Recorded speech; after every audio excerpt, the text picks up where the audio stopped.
fury.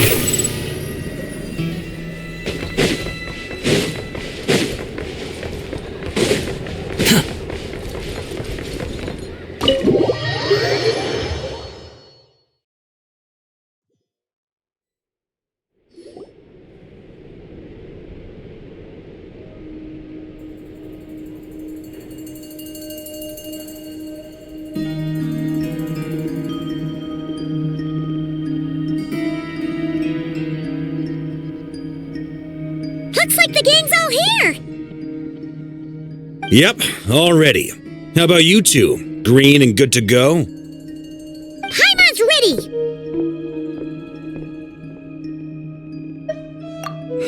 Haha, feeling nervous? Don't blame you. We're all a little out of our depth with this one. Okay, so, some time ago, Columbina was ambushed by the Doctor. It all happened pretty fast, and the last thing you saw was her vanishing into the moon's reflection. Yes, though at the time all that the rest of us saw was the Doctor using some kind of power.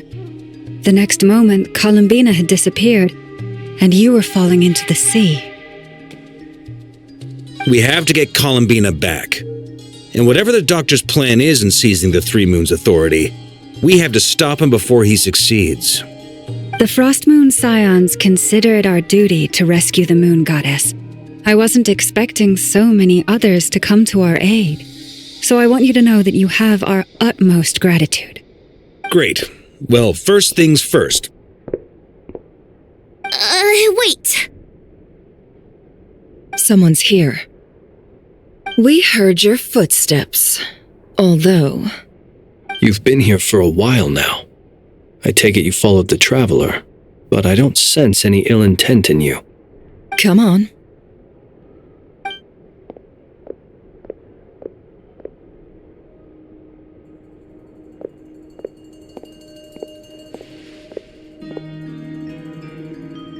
I figured it wouldn't take you long to notice me. I come bearing news from my lady, the Knave. Dottore went through the motions of returning to Snezhnaya, but it was obviously a facade. However, he has not returned to the Kuvaki Experimental Design Bureau, nor has he made an appearance in Nasha Town. Well, in that case, he'll be in his lab way up north. I always wondered why he applied for his own private pad. He was planning this all along. Tell them that Sandrone and I will go on ahead. If they still intend to pursue this matter, they should meet us at the research center in the northern tip of Notcry. Nice of Columbina's two best friends to think of us. We appreciate the heads up. Our sincere thanks to the Fatui for your aid. Lady Damselette may have left our organization, but at least some of her colleagues remain genuinely concerned for her well-being. Not to mention that the Doctor's increasingly cryptic conduct gives us great cause for alarm. We have crossed swords many times before, but it's not personal. We're just on different sides. We don't lack humanity. And so, as fellow friends of Lady Damselette, it's only right that you should be in the know about this. Arlecchino's situational awareness has saved us a lot of trouble. I'll leave the map here with you. If you do decide to head to the research center, please proceed with caution. And remember, at least while you're in Nodcry, Lady Arlecchino's subordinates are your comrades if you want them to be. This is very accommodating of you. We can't thank you enough. Just doing my duty. I shall take my leave now. If you need us, you'll find us at the Experimental Design Bureau.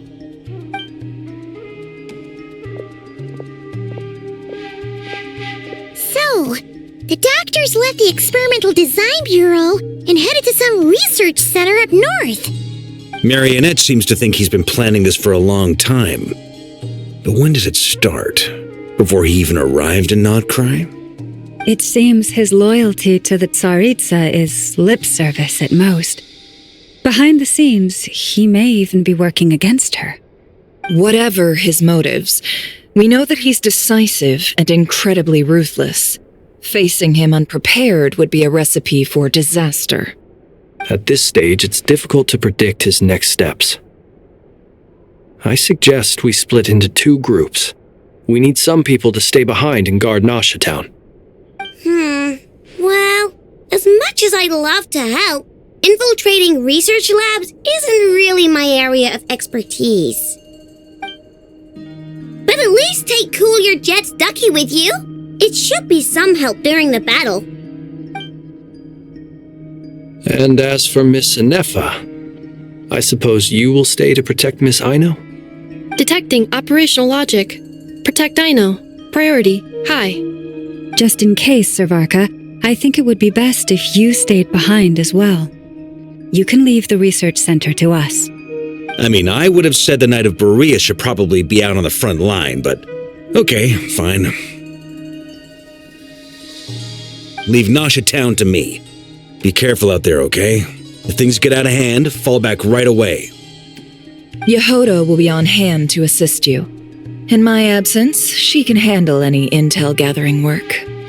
You got it, boss. You guys make sure to get back here in one piece, all right? We will. Things are moving fast. We'd better head off soon if we hope to keep pace. So, it's infiltrate a secret research facility, or... Yeah, all right. Paimon will help out here instead.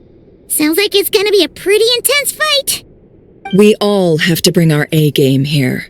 So, anything you need to wrap up before we leave?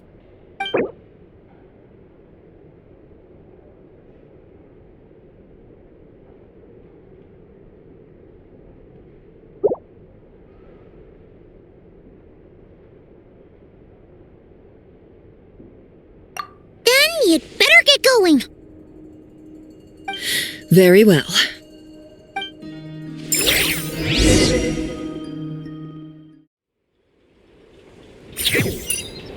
All these broken machines on the ground. Someone got here before us. Could it be Arlecchino and Sandrone? The wind rises.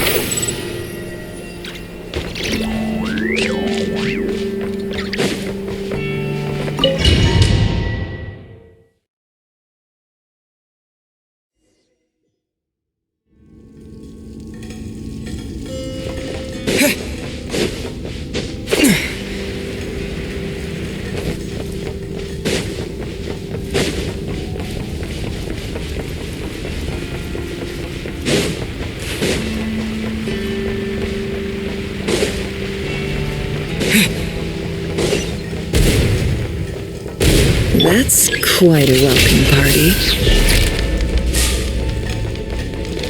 It all adds up. Yeah! Water jet! Beware the creatures of the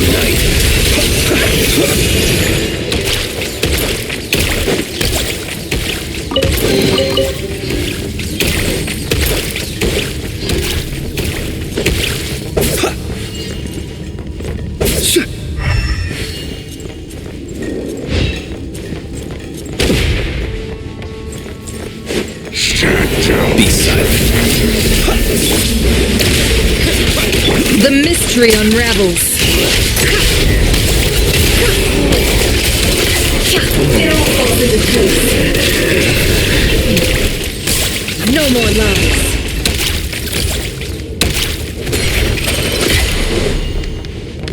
Get back!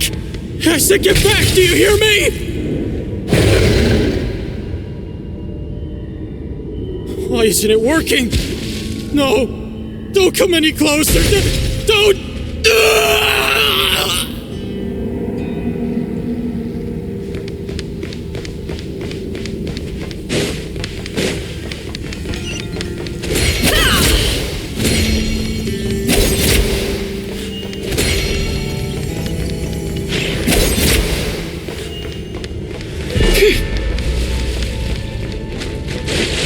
Branch into song with one heart.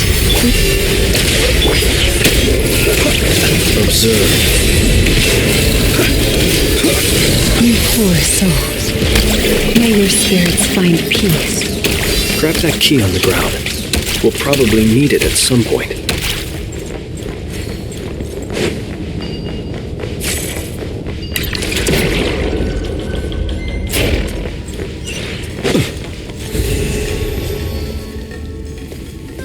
What Watch out!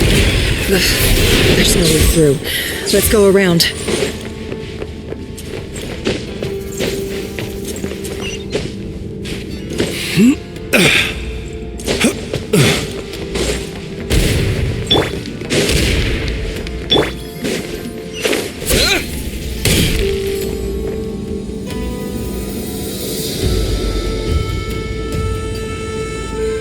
What the? Trespassers? Here? What's wrong with you people? We're looking for the doctor, and we understand he might be here. I see you're fleeing the facility. You looking to settle a score with the doctor? Good luck with that. I don't think you have many chances left. Perhaps. But you might have a chance to live if you start talking. 2 other harbingers had the same idea as you. They're already inside. But what good is it gonna do? The doctor wouldn't do something like this unprepared. Seems to me that you're not too thrilled about being his subordinate. Also, is it just me, or do I sense monsters nearby? If you'd prefer their company to ours, that can easily be arranged. We need to know what the doctor is up to. Please, if you know anything at all, tell me. This is about more than us versus the doctor. His actions could have consequences for all of Nodcry, and perhaps even your homeland, Snezhnaya.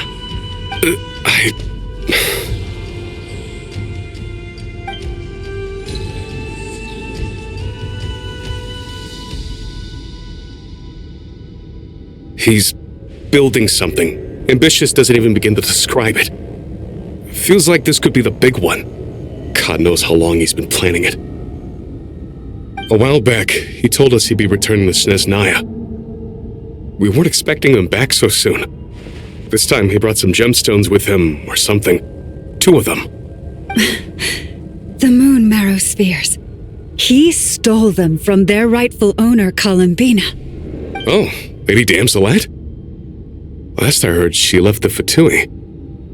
Before she went, she told us she'd finish what Her Majesty asked of her, and wished to focus on some personal matters. I remember thinking that leaving us might not be the best choice. I mean, I always looked up to the captain the most, and... Back when this all started, the higher-ups dispatched 3 units to Nodcry to execute their plan. They were led by the Doctor, Marionette, and the Damselette, respectively. I was a part of the Damselette's unit to begin with. She never really interacted with us much. In fact, she seemed sort of detached from everything. Not because she was distracted, just felt like she was indifferent to the world around her. Like she had no stake in anything that happened. She always seemed like she was staring off into the distance. Almost as if she didn't see anything worth living for in the present, so she had to look further afield. That's right. She always used to stare up at the sky. The Doctor used to stand nearby and watch her.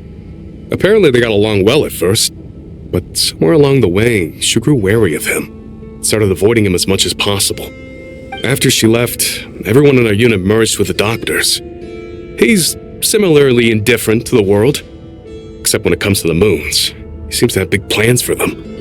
Right now, obtaining the 3 moons is his #1 priority. He even said, if he can only get his hands on 2 of them, he'll create a 3rd one himself. How would he create an artificial moon marrow? Maybe the knowledge he gained from the Hyperborean phantoms has something to do with it.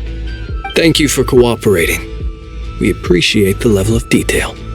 I get the sense that you'd serve under Columbina again if you had the chance. Would that be fair? No, she's no longer a harbinger.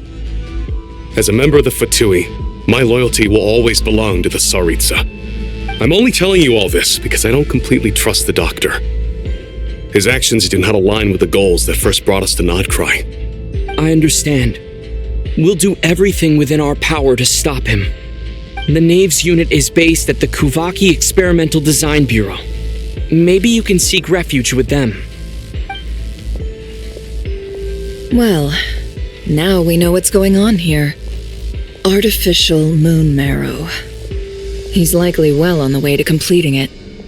Dottore's technological capabilities are far more advanced than I thought. I fear this could get ugly. Everyone, prepare yourselves.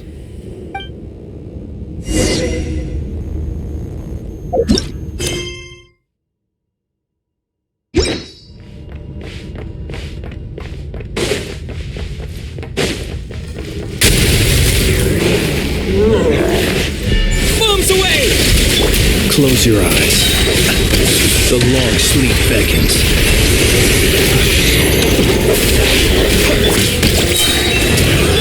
Seek within.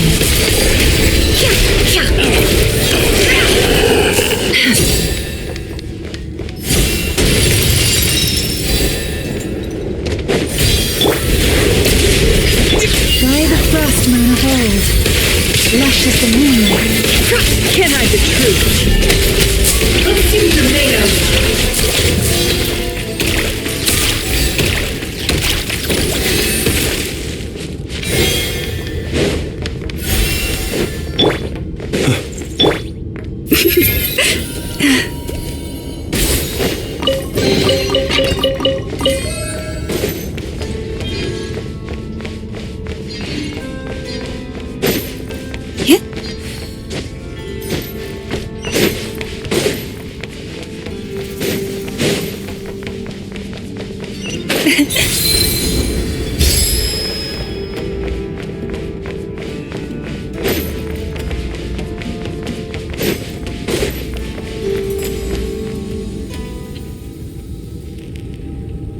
Welcome, one and all.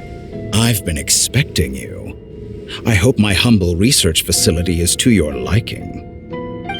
Yeah, we really appreciated fighting our way in through a horde of monsters. The gall! You expect us to believe you've just been patiently waiting for us? Of course I have. Should I be worried about something?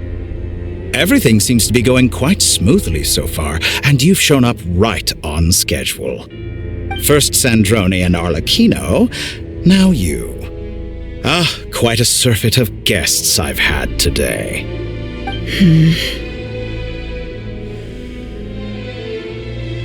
If you were looking for them, I should probably mention that Arlecchino disappeared as soon as she entered the facility.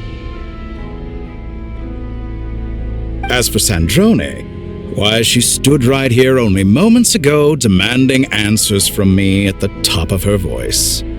Hardly out of character. She never was one for basic courtesy. But I have to admit, I was a little surprised to see her showing concern for someone besides herself. Does everyone you associate with undergo such a change in temperament? Speaking as a researcher, I have to say, it is not a change for the better. It threatens one's ability to remain objective. Well, since you ask... So you've got your hands on the moon marrow, and now you're claiming godhood. Don't you think that's a bit of a stretch, Dottore?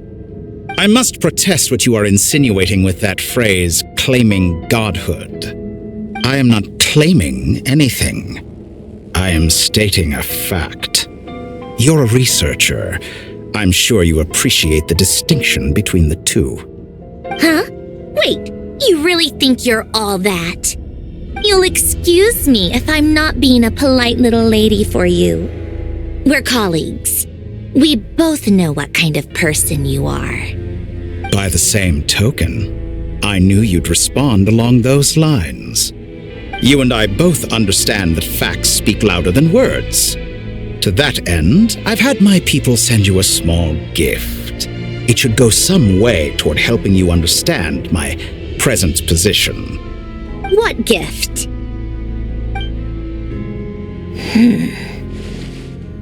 Where have all your troops gone? Who knows?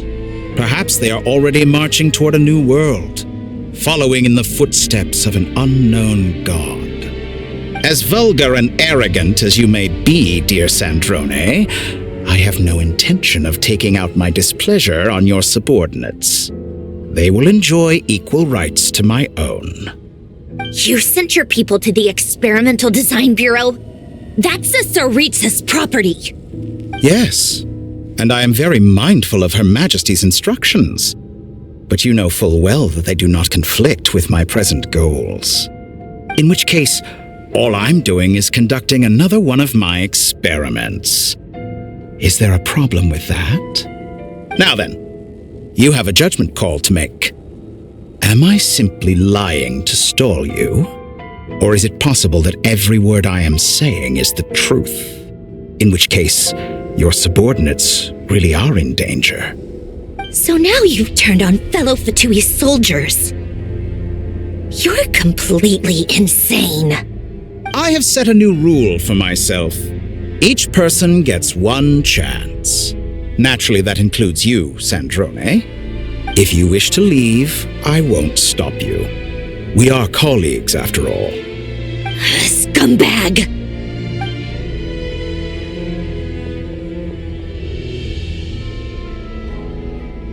Still, I hadn't counted on Sandrone sparing any thought for the people of this world.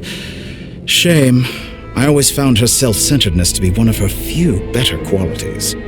How can she ever hope to achieve greatness when she's so obsessed with protecting her little design bureau? It's more than a little disingenuous to speak of achieving greatness while taking hostages. Or does honor no longer mean anything to you? Honor? I have the marrow of 2 moons in my possession and will soon complete the construction of a 3rd. I will be the god of a new world. And you speak to me of honor?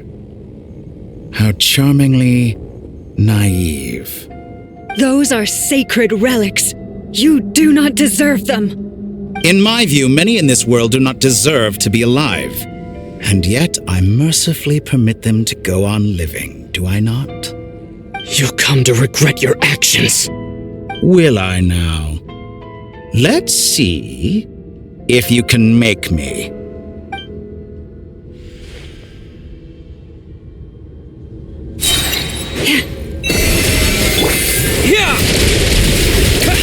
Beware the creatures of the night. Observe. The deception ends here. It all falls into place. It all adds up. With one heart, we pray. Is that the best you can do? Be silent.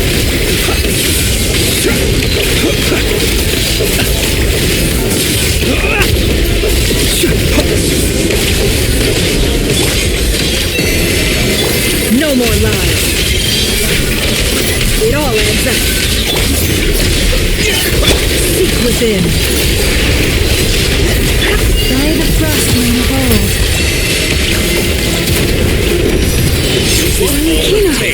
Thanks for the assistance. Arlecchino. They see you as an ally. What a farce. You're clearly here to destroy my research. I'd say your research is more valuable than me. Am I wrong?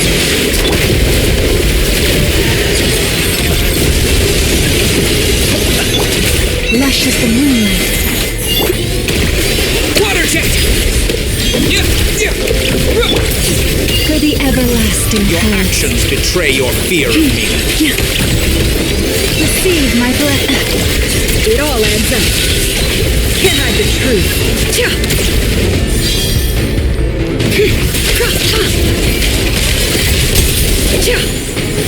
The mystery unravels. Lush as the moonlight. Water jet! Is that the best you can do? Lost.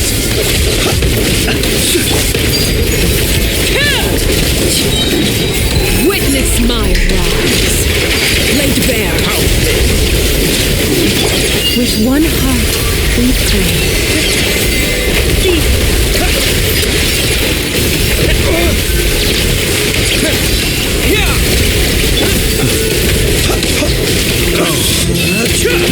Interesting. Branches a song. It all adds up. Seek within. Dottore is too powerful with the artificial moon marrow in his arsenal. Fighting him is futile. Quickly!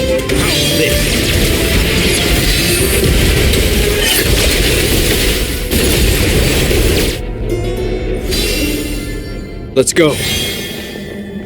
I've always thought it is wiser to flee than surrender.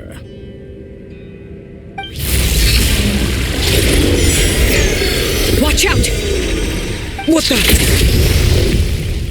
Forget about me! You should... Where's the traveler?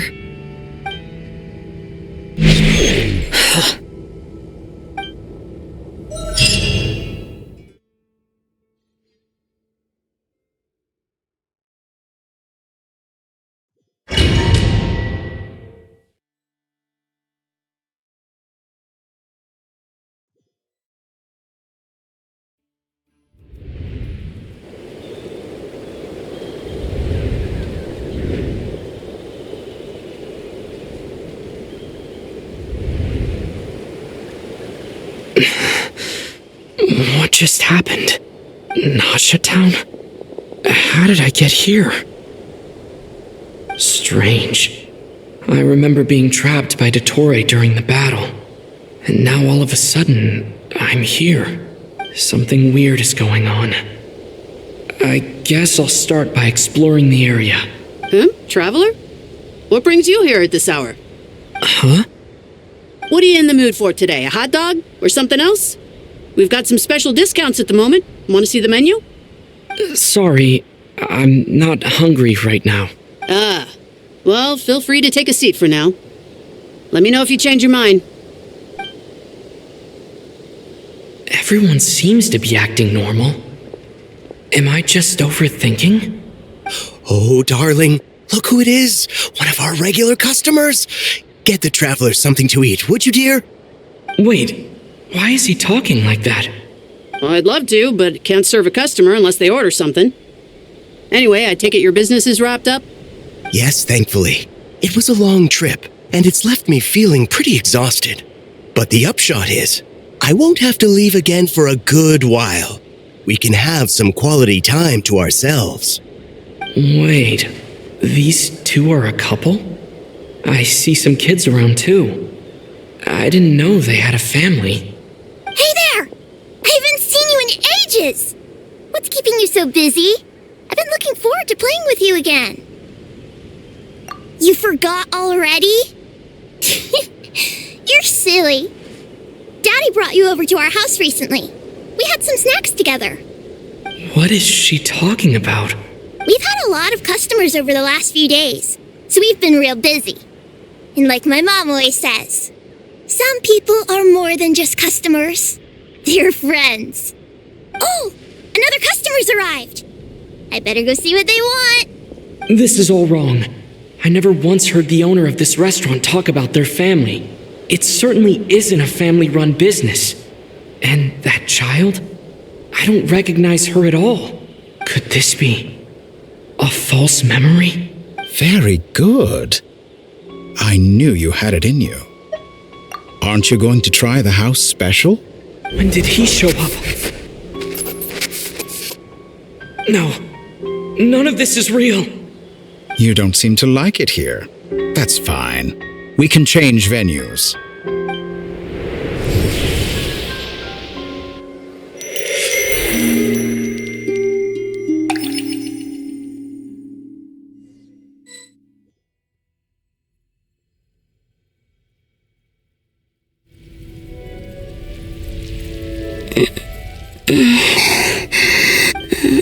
I'm still alive. Where is this place? It took all my strength to open the moon gate, and then I leapt into it. So this is the moon's reflection? The mysterious realm beyond the gate?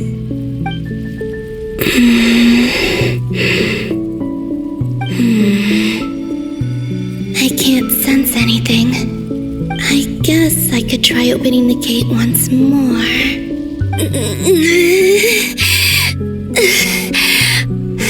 No response. Maybe this space can't be opened from inside. If this was the space that killed both Revier and his lover, then why am I unscathed? Or... no, I'm not unscathed. Even the air here feels frozen in place. There is nothing here with which I can restore my power. I should conserve my strength and proceed with caution. I don't believe Dotori's scheming will stop just because I escaped. If there is any chance that I can get back to the others, any chance at all, I must return.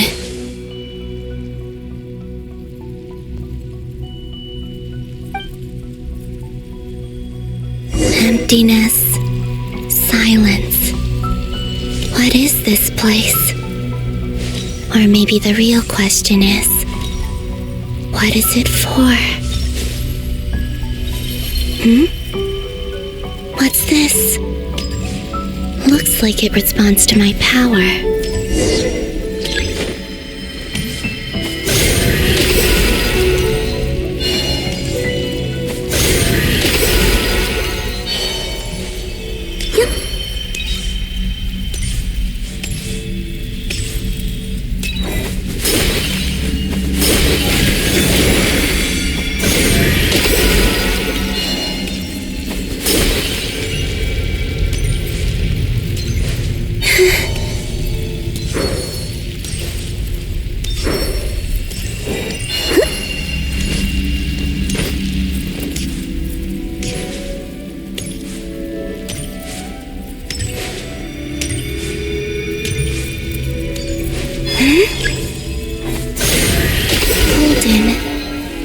Like Kuvaki.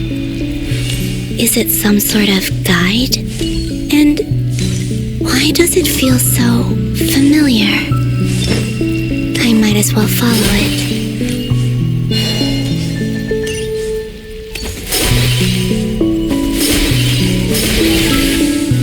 Where does this lead? Could it be the exit?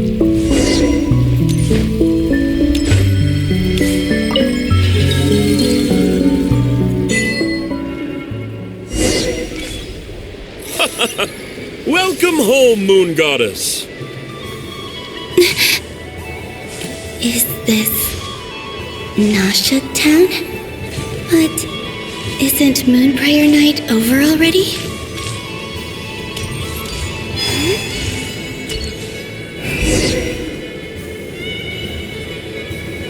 Goodbye for now, Columbina. I hope you have a wonderful night. I will. Lama, everyone else, and me? Are these my memories?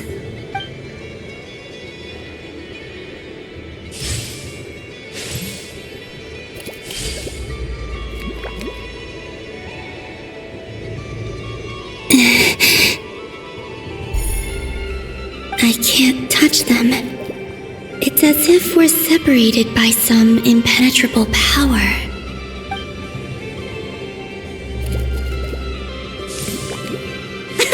Over here! Over here!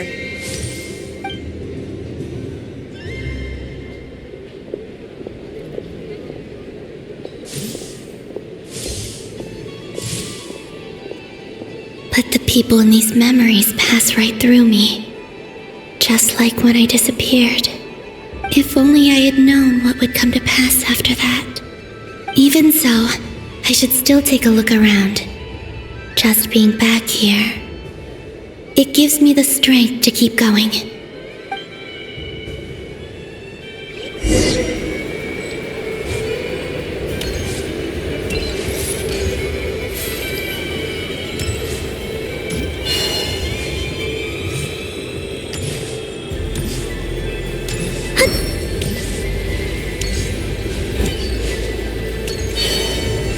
Welcome home, Moon Goddess.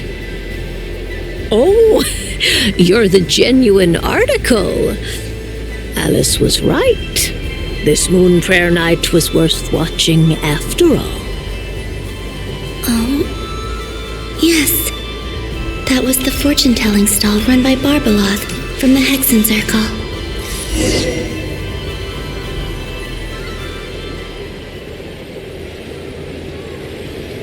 Please, draw the first lunar arcana. This represents destiny and is the foundation for the divination as a whole.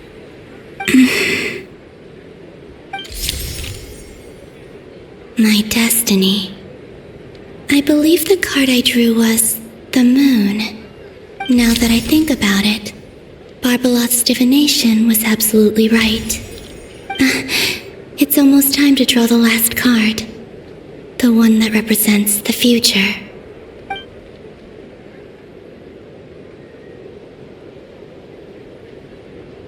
That was the card that popped out on its own. From here, I think.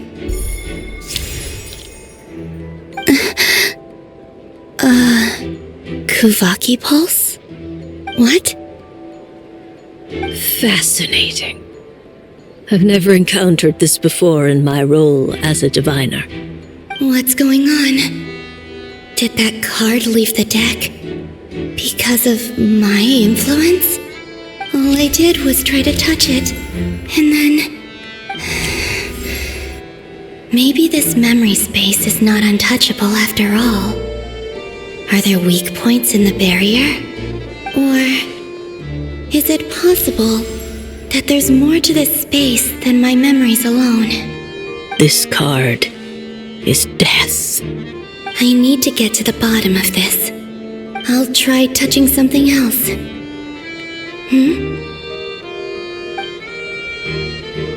Is this the wind? No, it's gravity. It's pulling me outwards. No, Traveler!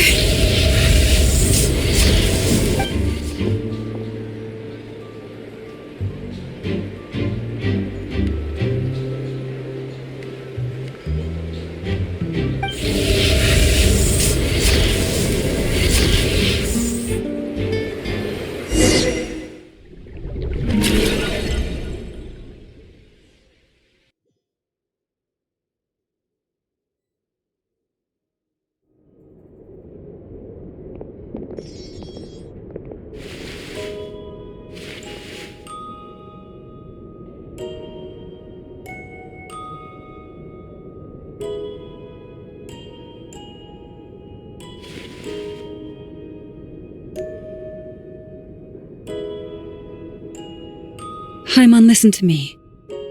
From the bottom of our hearts, we are so sorry. We completely understand how you must feel. The Traveler is trapped, and we all feel responsible for it. Don't say that! Haimon's not a little kid! You didn't leave him behind on purpose! There was nothing you could do!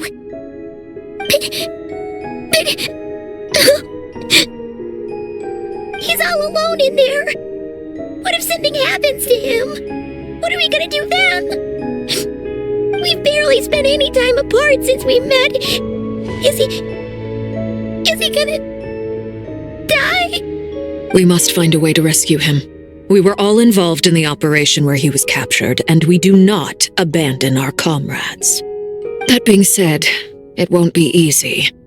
Through conversation with the others on our return, we've arrived at a basic idea of what we're up against. Dottore's lab has clearly been in operation for a lot longer than we realized. We found many monster samples stored there. In all likelihood, they were materials he used to research his latest technology. We also know that through his contact with the phantoms of Hyperborea, he gained knowledge about the moons and certain Hyperborean technologies. Using this knowledge, he then fashioned an artificial moon marrow to serve as a replacement for the frost moon beyond the sky. Unlike Columbina, Dottore is not being rejected by Tevat. And even with 2 of the 3 moon marrows, his power far exceeds all of ours combined. Once his 3rd moon marrow is complete, Dottore will have completely seized the authority of the 3 moons. Tevat's most primordial powers will then be in his grasp. Does that mean... I'm afraid so. No one could have predicted this level of insanity, not even from Dottore. And unfortunately, his insanity is coupled with an intellect and ambition that not even his peers in the Fatui can match. This is dire. Sounds like the world is done for. The three moons' authority can influence the very fabric of time and space.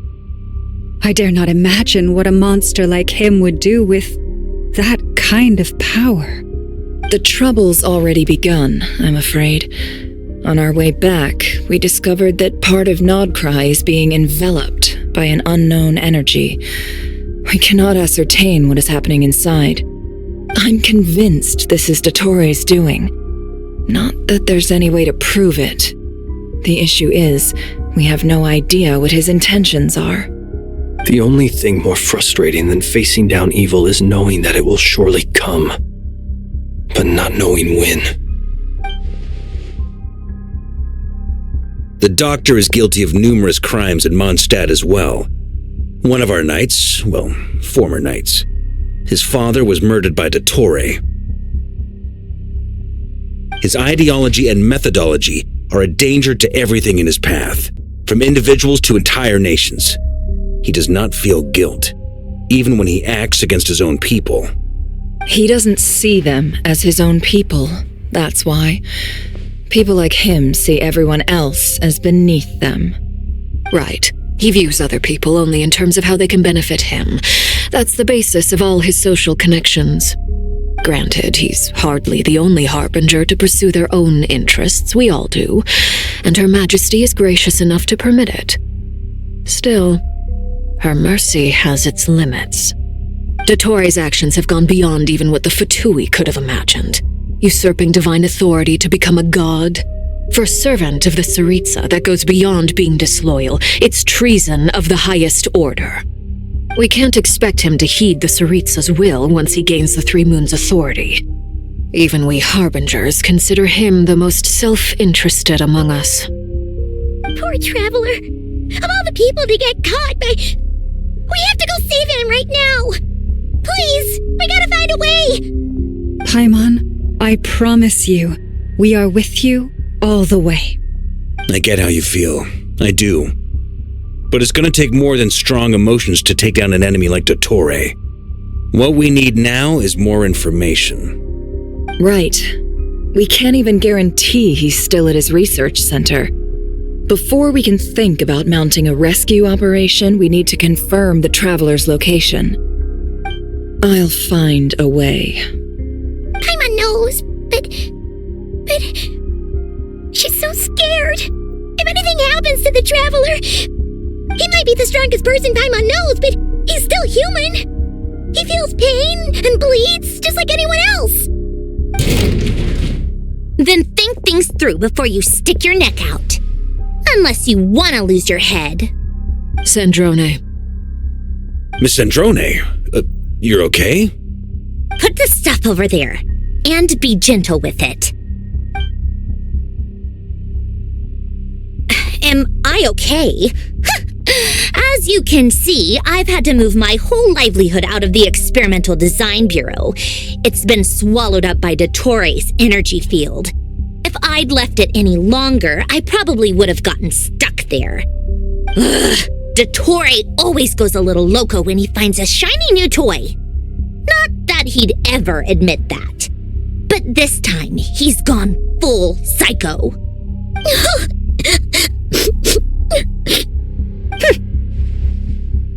Just go ahead and cry already. Sorry. Paimon's not trying to make it scene. It's just... She can't. Oh, Paimon. Let it all out. There's no shame in it. When you're overwhelmed by fear and despair, crying can help get it out of your system. You'll feel better for it. Okay then, while the baby of the group is having a moment, how about the grown-ups get to work? Give me your hand. You've made a discovery? Polonia, scan.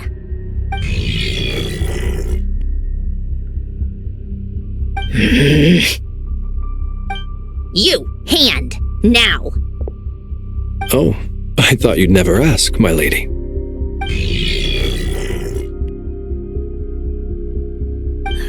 Curses!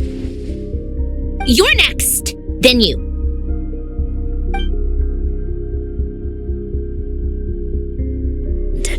you son of a... He's done something to us! Everyone who entered his research center has been implanted with some sort of curse. I don't feel anything unusual at the moment. Does that mean it hasn't activated yet? Is there a way to figure out its purpose and what might trigger it? My best guess is Dottore created it using the moon goddess's powers. 1 second, analyzing. Ugh! That friggin' maniac!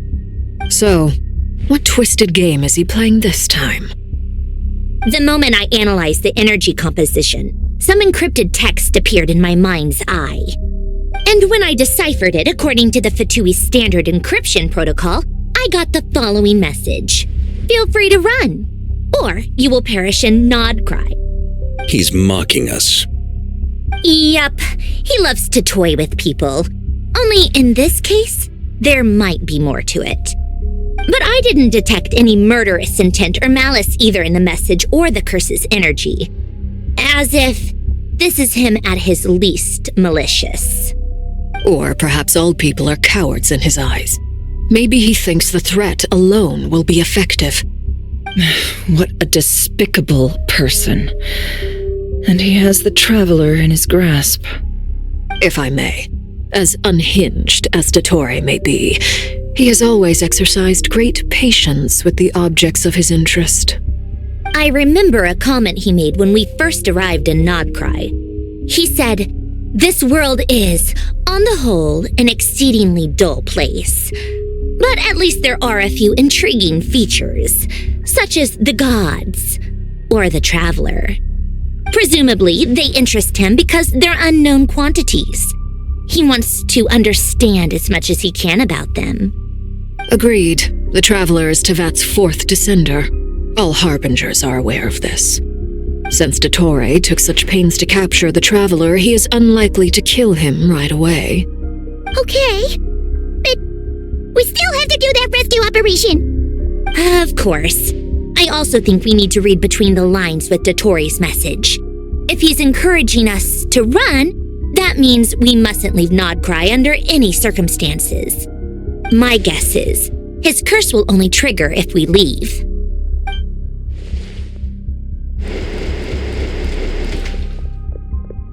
We've discovered multiple energy fields. Albedo is still attempting to analyze their structure. He told me to report back first. Each field is slowly growing, swallowing up more of the surrounding area in the process. And the pace of their expansion has increased since we first examined them. He's probably trying to swallow Nodcry whole. His nefarious ambition knows no bounds. If this continues, the whole of Tevat will be in trouble, not just Nodcry. The loss of Columbina could not have come at a worse time. Do we think she's truly gone for good? She entered the space beyond the Moon Gate, knowing what became of Rerir and Thelindis. I'm sorry, but I fear the odds aren't good. Don't be ridiculous. If I know her, she's busy finding a way back as we speak just so she can annoy me. She isn't dead. Whatever has become of her, the fact remains that we are two comrades short on the eve of a decisive battle. We need to find out the Traveler's location, but there is also other work to be done. Agreed. Whatever Dottore's planning, we have to get the local populace somewhere safe. So, as well as a rescue mission, we have to organize a mass evacuation at the same time. It would be best if someone could approach leaders of neighboring nations and negotiate emergency asylum for Nodcry's inhabitants. Can anyone handle that?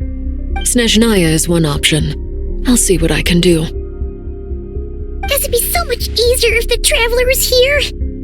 No! Stop thinking like that, Paimon. Paimon will join you. She's pretty well connected thanks to the Traveler. Maybe it'll come in handy. Either way, that's what the Traveler would do if he was here.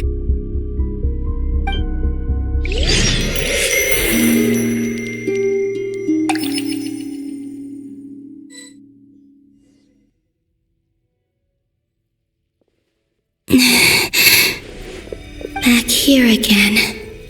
That gravitational force that pulled me back. Is this where it came from? When I saw that memory of Moon Prayer Night, I think I influenced reality. Was it just a coincidence? Or, if only I could have sent the others some kind of warning on Moon Prayer Night, maybe we could have stopped Dottore. I feel so heavy. Does entering that space consume a lot of energy? Well, even so, I have to keep moving forward. Back to emptiness and silence again. I should try and find my way back inside that memory.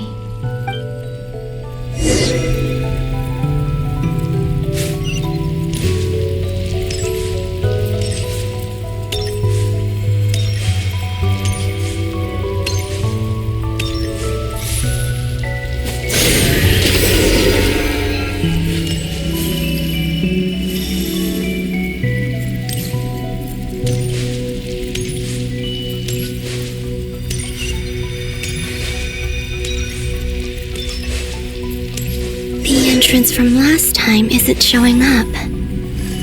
What am I missing? Looks like I need to gather these scattered fragments.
Hopefully I can stay inside for a bit longer this time.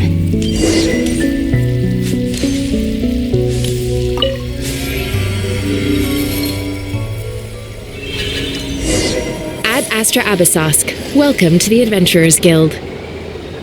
What? This doesn't look like Moon Prayer Night. Extra, extra! Latest issue of the Nasha Express! I don't think I've ever been here. Maybe this space isn't comprised of my memories after all.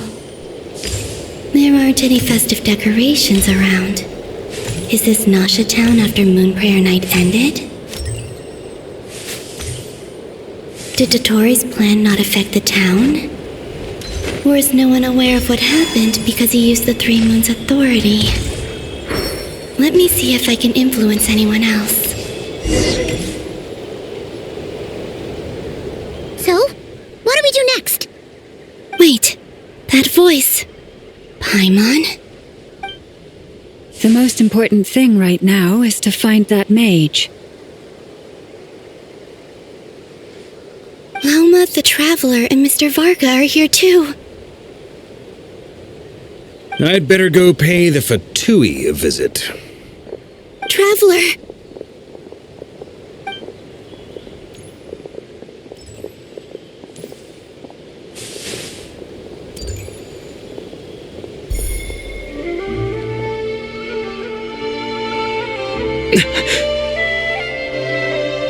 Columbina? I made contact. It's me, Columbina.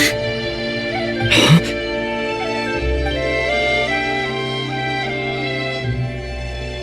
Traveler? Let's go! This is no time to be spacing out! Huh? Wait a moment. This has happened before. This is what happened when I disappeared.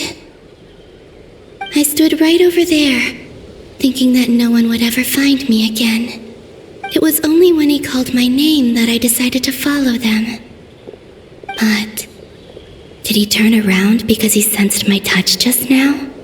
Is it really possible that from in here, if I keep following them, maybe... Huh? It's that gravity again.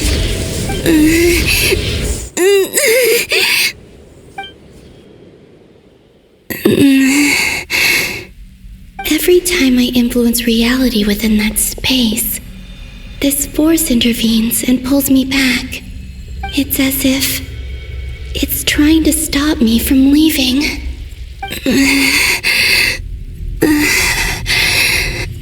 I'm getting weaker and weaker.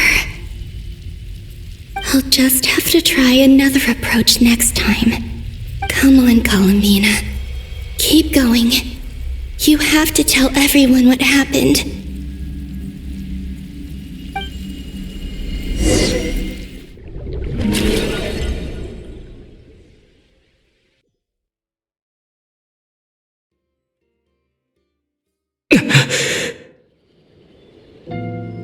Suddenly, I've been plunged into darkness. Alone. It feels strange. As if something has grabbed hold of me. Is Toray now powerful enough to interfere with space itself? Look at you, standing so still in total silence. I almost didn't recognize you. Hello there, traveler. He seems to be in a good mood. Wait, what's that behind him? Ah, so you noticed. This is the completed trilune. 2 primordial moon marrows and 1 artificial specimen. You are wary of it. Good. Maintain that reverence. You performed well in that recent battle. Brave and reckless as always. Courage is the sign of a true hero, and impulsiveness is the hallmark of those who strive to advance. I say this not to belittle you. Most creatures are far more timid by comparison. 3 moon marrows? Does that mean the artificial one is now complete too? Well spotted. What do you think? For a replica I built myself, I dare say it looks the part. Toray, are you planting illusions in my mind? I have no interest in fooling your eyes. On the contrary, I hope to show you the true essence of all that you see before you. Is this not a beautiful city? People live in peace and find joy in their work. The streets are safe. People can even leave their doors unlocked at night. You might say it is the Elysium everyone dreams of. All available data indicates your values and worldview conform with the mainstream. This kind of society should be quite to your taste. False beauty is deceitful. Lies are to no one's taste. I wonder, is it your moral standards that are too high, or your expectations of reality? Answer me this. If someone existed in a sweet dream from the moment they were born, a dream in which they never once felt pain, which do you think they would consider superior? The dream or the reality? That's pure sophistry. It has nothing to do with your actions. As I suspected. You have yet to understand all of this for what it really is. What do you want from me? You sound impatient. Do you think the only reason I'm keeping you is because I want something from you? If it's not, then why haven't you killed me yet? No one can stop you if you're as powerful as a god. I'm delighted you recognize that fact. I believe we last squared off in Sumeru. Ah, the memories. How time flies. You and I have both grown. I'm not surprised that Arlecchino and Sandrone worked with you. You've always a way of slowly but surely ingratiating yourself with all levels of society. People laud you as a hero, but I suspect there's more to it than that. Oh, but to be clear, I don't say that to flatter you. Do you always give your opponent an appraisal before you deal the final blow? Call it a long-time habit. I'm a researcher, and one of my duties is to give an objective assessment of my subjects. But you misunderstand. We are not opponents. Not at this moment. I just want to talk. Think back to Tartaglia, Arlecchino, Capitano, Colombina, and now even Sandrone.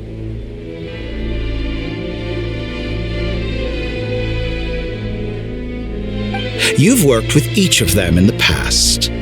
I believe you can work with me as well. What makes you so sure? Well, why not?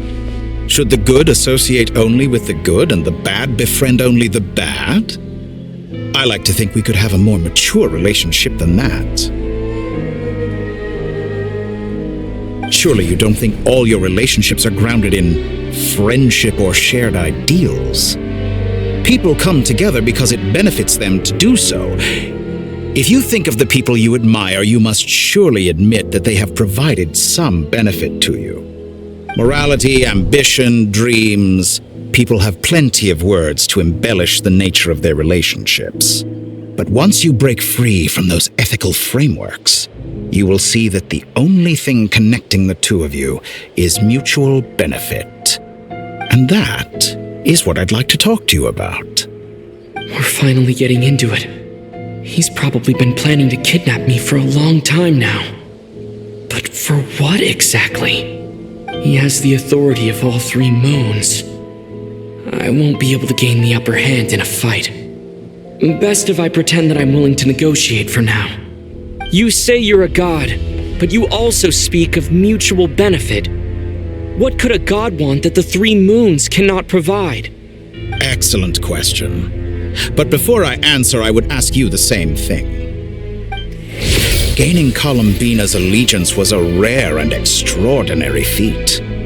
But the Moon Marrows are now in my hands, and I have the edge over her. For this artificial moon is not being rejected by Tevat.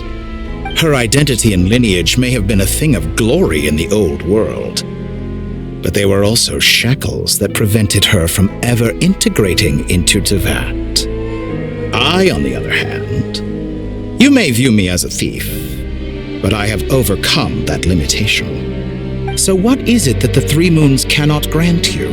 What stops you from negotiating with me to get what you want? I don't make deals with lying psychopaths. That's quite an accusation. Are you expecting me to get angry with you? Well, this is one aspect in which my personal growth has served me well.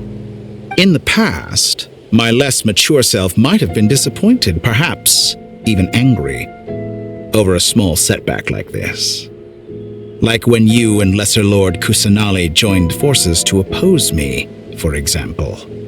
But things are different now. Just as the rich do not quibble with the poor, I no longer find myself perturbed by these trivial affairs. Human relationships end with conflicts of emotions and interests. But relations between humans and gods are different. And ours is even more unique. I have ascended to the highest heights and laid claim to unprecedented horizons. And you were no ordinary person to begin with.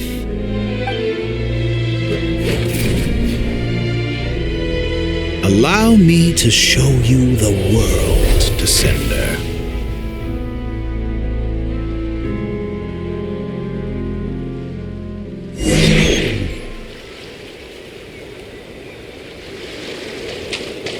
To stand, walk, jump, sit, and lie down.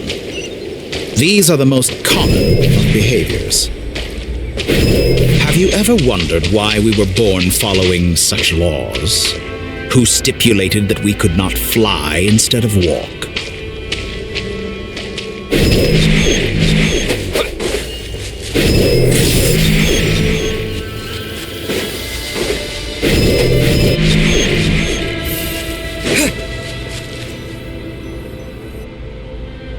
Someone of your talent and experience must surely know of the 4 great rulers who serve the heavenly principles.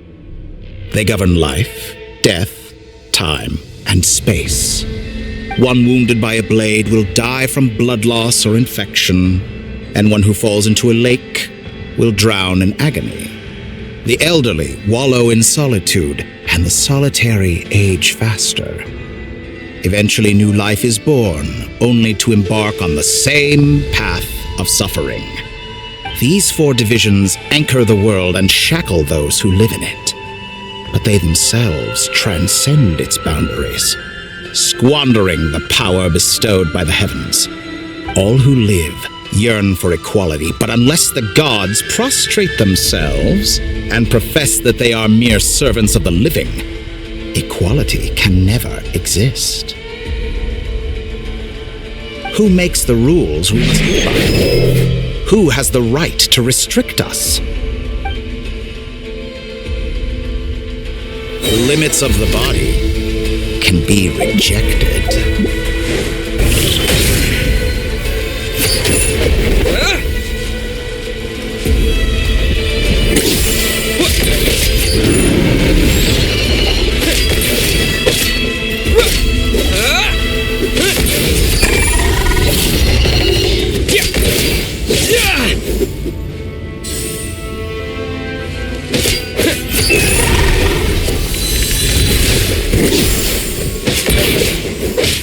How does it feel to be among those with absolute power?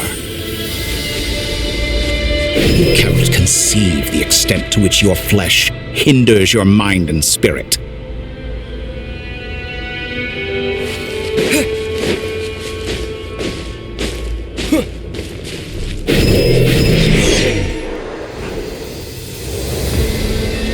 Only by discarding our useless, primitive eyes can we perceive a new world. How narrow-minded we all were in the past. Why should the final answer of the world not be the power that predates those of life, death, time, and space? The power of the Triloon. Through it, I have glimpsed new experimental possibilities. Nature suppressed, authority exiled, souls controlled.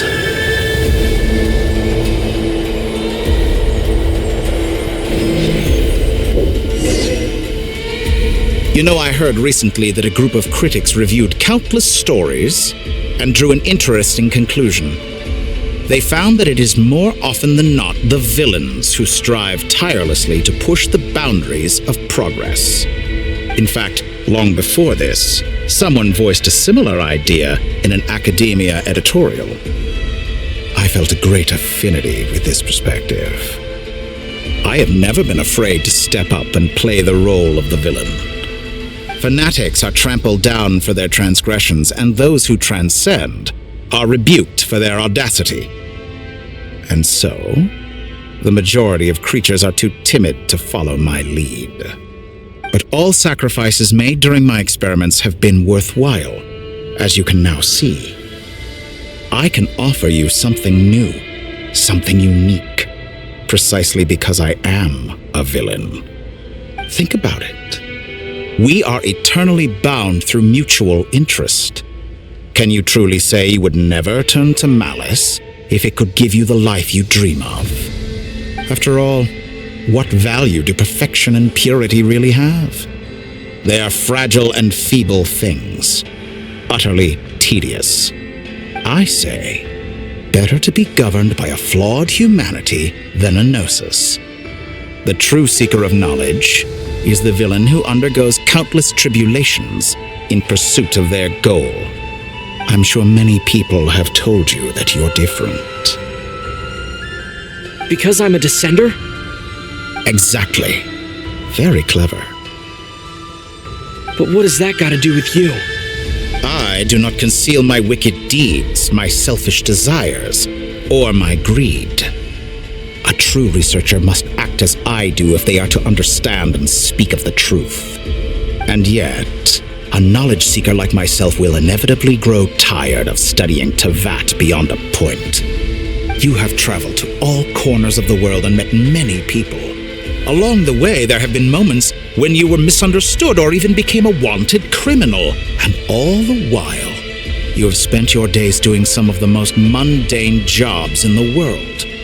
You fight and toil, claim minuscule rewards from my friend Pantalone, then you fight some more, winning some battles and losing others as your search goes on. And this cycle continues, with no end in sight. Surely you must sometimes grow weary of being stuck in this same loop day after day. We're completely different. I embrace everything that life throws at me. I am engaged in every step of my journey. How does that make us different? I too embrace what life brings, researching everything that interests me. Think of all the novel things I've managed to create, like the artificial moon marrow. Don't you see? As unique a specimen as she was, even Columbina is not irreplaceable. Take that back! She's gone because of your actions! I didn't say that to anger you. Though admittedly, I don't see what there is to be angry about. Anything Columbina could do for you, I can do better. I know what your ultimate goal is.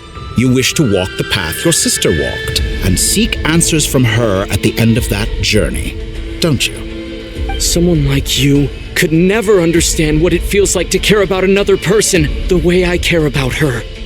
Perhaps not, but that doesn't mean I can't help. I could find your sister right now, bring her before you, and make her give you the answers you seek. Don't be so presumptuous. You'll never begin to understand the situation between us. Oh, no. This is no presumption. I'm only offering what I know is possible with the power of the Trilune. But it seems like you would sooner continue with your journey through this world. Why? Do you truly desire this journey? Or is it simply a necessary process from which you cannot escape? Think of all the time and energy you have spent, everything you've had to endure just to make it this far. Is this really what you want? Or has your hand been forced by the promise of that final answer? Yes, you have made many friends. But do they ever spare a thought for the void in your heart and what it yearns for? What you want is not friends. It is family. But do they know this? I, on the other hand, am far more considerate. Join my experiment, and in return, I will bring your meaningless journey and all its struggles to an end. This is a malicious attempt to manipulate me.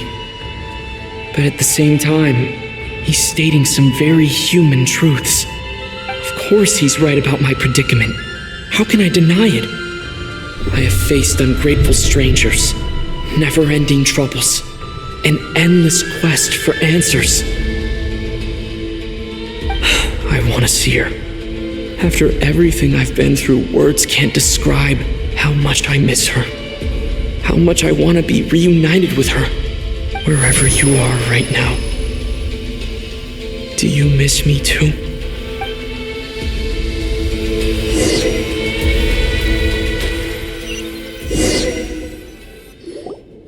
All right, everyone.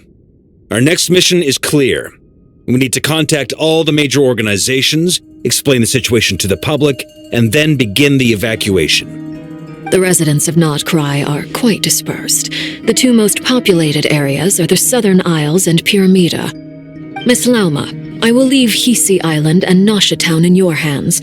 I will liaise with the Fatui and Pyramida. Agreed. We will reach out to Natlan and Snezhnaya. Anyone found north of the Experimental Design Bureau should follow the Fatui to Snezhnaya. As for those dwelling south of that line, I will ask the Voynich Guild to help persuade them to leave. Then I, Mr. Varka, and the Frostmoon Scions will escort them to Natlan. The Voynich Guild has dealings with the Curatorium of Secrets. I will send them a letter vouching for your credibility. Yehoda, you should help Lauma.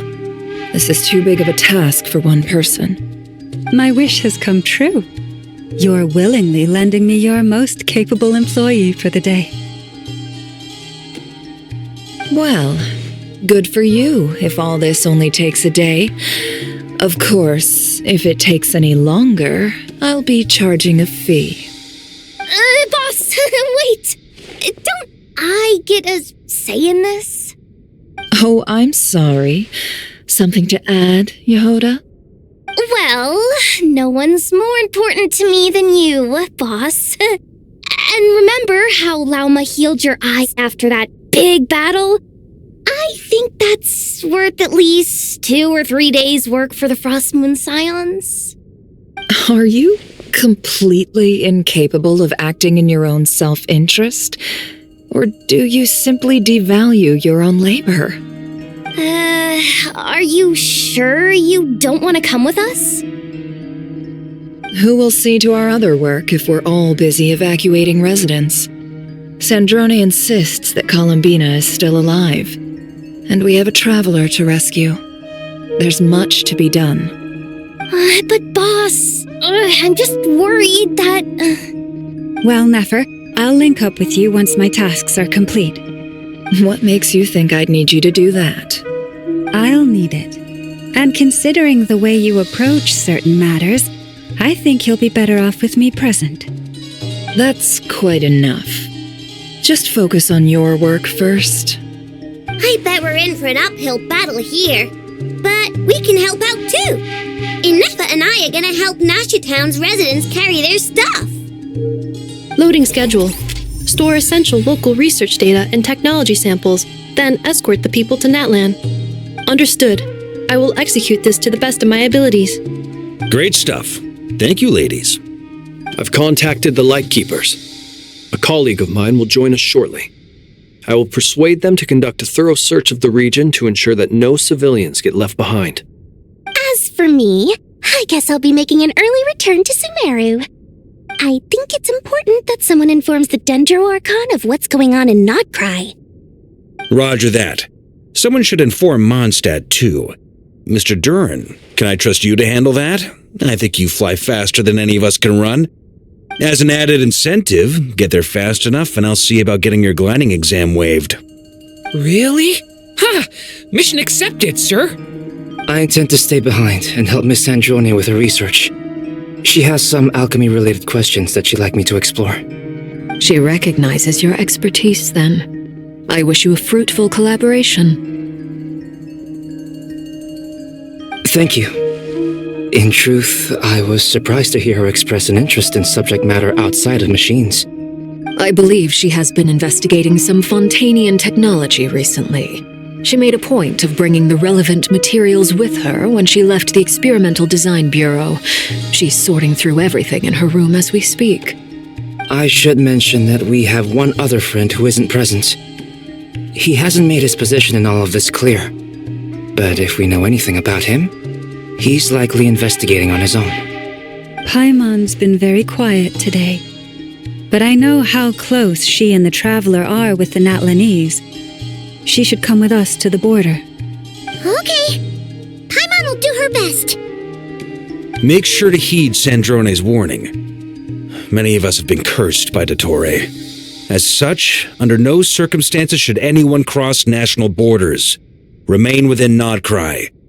That aside, personally I have faith in Columbina.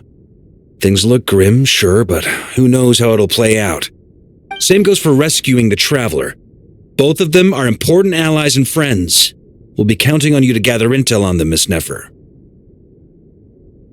Oh, wonderful. You're all here.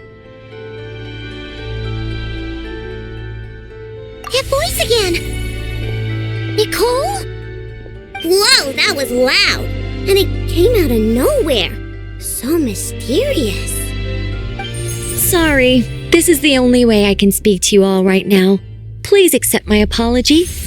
Anyway, time is short. I'll cut to the chase. We're still facing quite a catastrophe here at the world's borders. Alice has roped in every Hexencircle member she can get a hold of. Except for me. She told me I had to come and help you all out as a matter of urgency. I quote, "You love talking, don't you? Well, now it's finally your time to shine. Take these. Make sure the whole party gets one each. You'll be in charge of making sure everyone stays connected." Huh? Is this a dodo communication device? Scanning. Unknown device. Analyzing. Unknown device. Conclusion. Cute. Affirmative. It is cute and good. I believe that I quite like it. This is no ordinary dodo communication device. It's my very own special modified version, specifically... sorry. I almost went off on another tangent there. Anyway, help yourselves. It will allow us to communicate over long distances within Nodcry. No more worrying about shuttling messages back and forth. What astounding technology. Am I right in assuming that it relies on your personal abilities to function, Miss Nicole? Yes, exactly. Right on cue, Albedo. I'd love to brag to you all about how it all works. But no, next time. Anyway, I'll be right with you all, serving as a communication hub. That's all from me. Head off as soon as you're ready. I'll be staying here to keep watch, and I'll be sending you my blessings.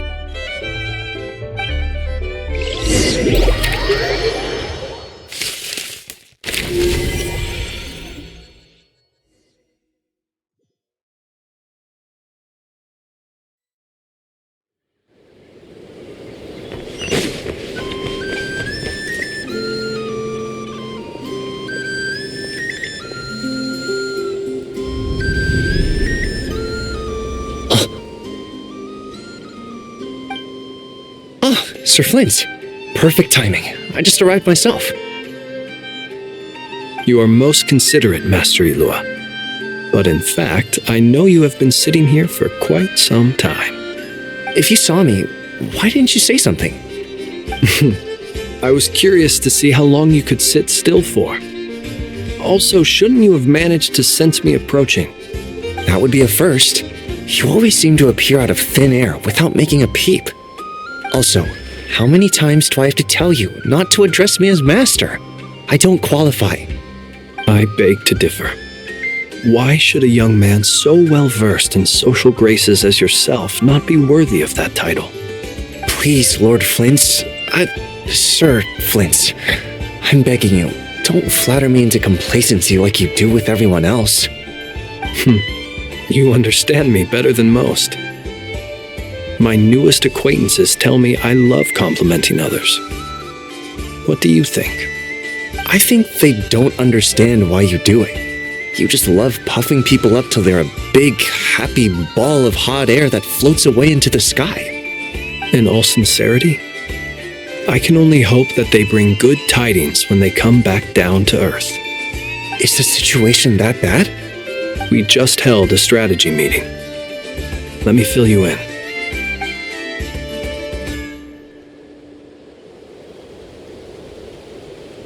In short, we need everyone gone from Pyramida. We also need a team of Lightkeepers to scour the more remote regions of Nodcry for civilians to evacuate. I only hope we have enough personnel. We do. Old Man Nikita will definitely help, and we can recall anyone out on patrol to focus on this instead. Good. I'm sure you and the others will make short work of this. Now, don't forget, once you've completed this task, make sure you and the rest of the team evacuate to either Snezhnaya or Natlan as well. Flint? If you've got something to say, Master Elua, why not guess what I'm thinking right now? You mentioned that you have something else to deal with later. How difficult is it going to be? I doubt it will be easy. I know you're a Lightkeeper, and it's your duty to protect others in times of crisis. But I have a feeling that you'll be walking into grave danger. However bad things have gotten in the past, Nodcry has never faced a mass evacuation before. But from the sounds of it, you don't intend to come with us. I don't mean to pry, and it's probably none of my business. But whatever it is you're intending, you don't have to go through with it, you know. I've been afflicted with some sort of curse, and I'm told it may well trigger if I set foot outside of Nodcry. As such, I cannot leave. I have to act, if for no other reason than to fight this curse. What? No. Why? Why would anyone want to curse you? There are plenty of people out there willing to trample over others in pursuit of their own goals. Frankly, Sir Flint, I am furious.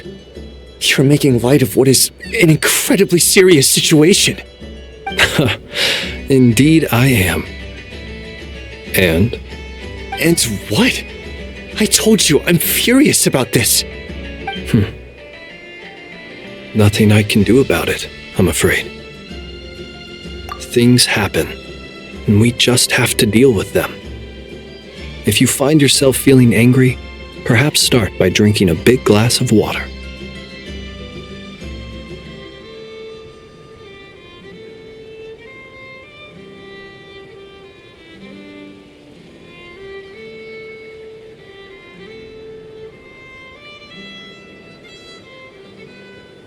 Hey, you mean you're completely unmoved by my anger? I'm devastated. Then allow me to express my sincerest regret. Come by the lighthouse sometime. We'll catch ourselves a few fish, have a little barbecue, play some cards, and bask in the sun. Maybe I need to spell this out. Lean in a little, Flint. Oh my, this doesn't bode well. Word is that you were caught up in a real horror show recently. People were amazed that you returned safe and sound. They've been debating whether you're even human. I've returned safe and sound from plenty of crises. When you say people, do you mean other people, or do you just mean you? Fine. I'll be frank. You're not human, are you? Heavens. Now that's a horrifying thought. You know what? Forget it. We'll revisit this once it's all over. A sound plan. Albeit a little ominous sounding. Just promise me you'll come back in one piece, all right? For you, Master Ilua. How could I refuse? Also, please pass my regards on to our colleagues. Tell them, thank you all for your assistance. Please put safety first as you proceed with the operation.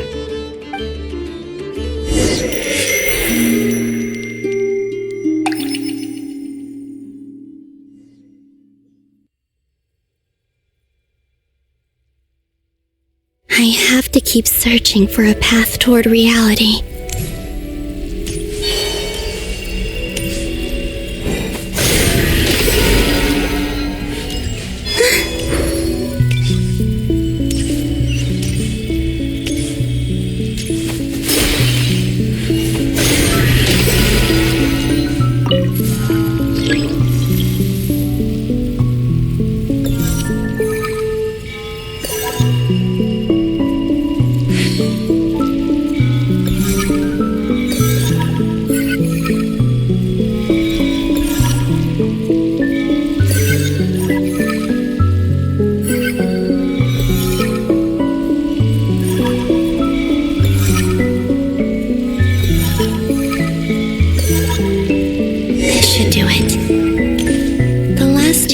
I tried to influence reality in this space. It consumed a lot of Kuvaki. I'll try and be more careful this time. I need to leave key clues behind using less power. I hope everyone still remembers what I said on Moon Prayer Night.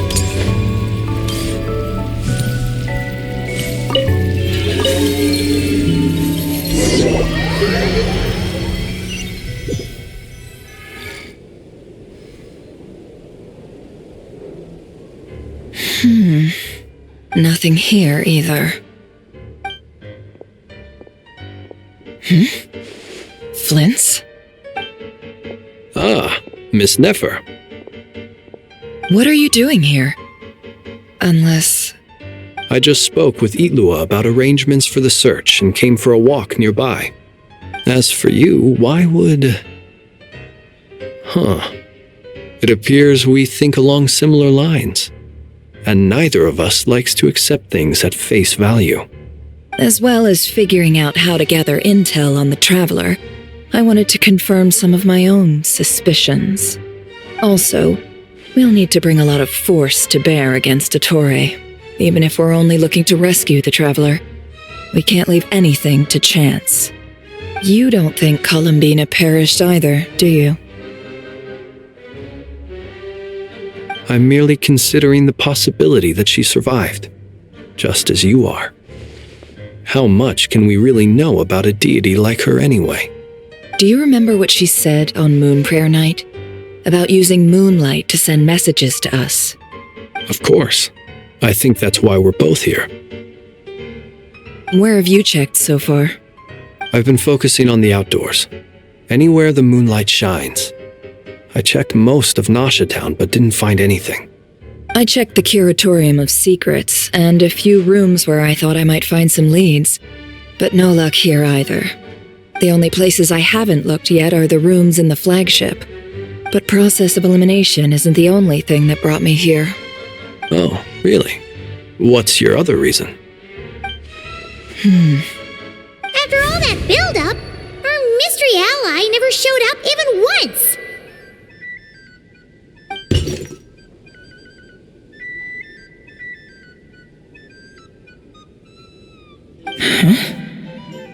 Am I imagining things?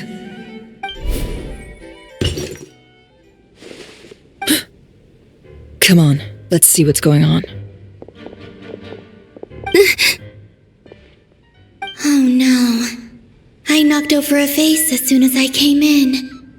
It must have been caused by a Kuvaki fluctuation when I entered the space. Although, it seems like I'm not about to be pulled away this time. It looks like as long as I'm careful with my actions, it doesn't count as influencing reality. Anyway, is this the flagship? The Traveler mentioned that's where he was staying. I only went into the lobby last time, so I've never actually been here before. How does this space work? If nothing else, I can now be sure that it is not simply memory. He mentioned where his room was. I think it's this one.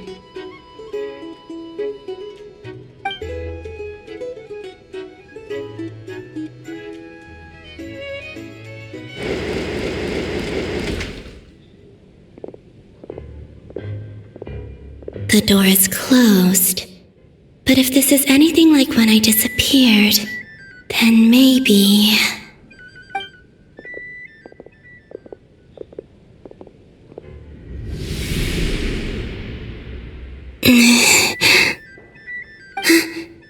I'm in.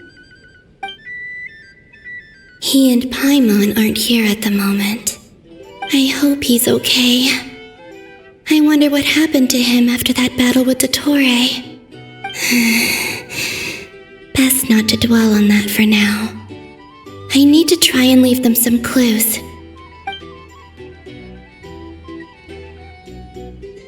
Please, Traveler. I really hope you find this.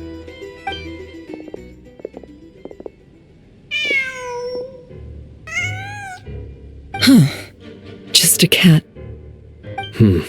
Nothing else here strikes me as noteworthy. Didn't you stay here for a couple of nights once? Before Rarir showed himself, yes. It's also where the Traveler and I first met. Did you notice anything unusual during your stay? I remember thinking how much noisier the flagship is at night compared to the graveyard. Other than that, no.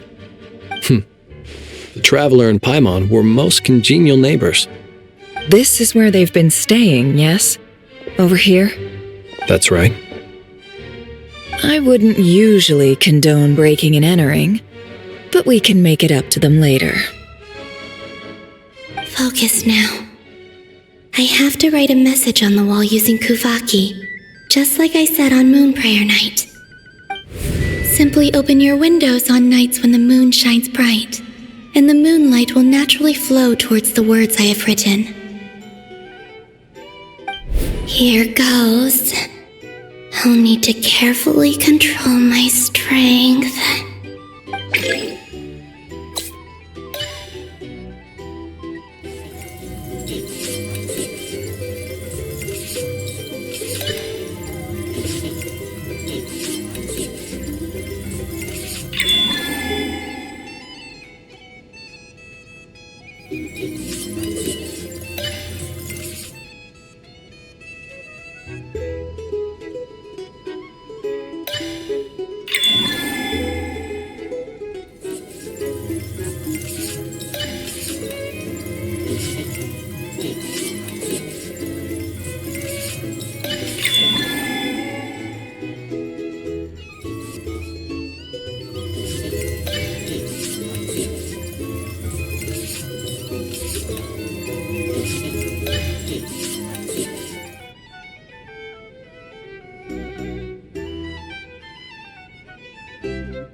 There's a noise outside the door.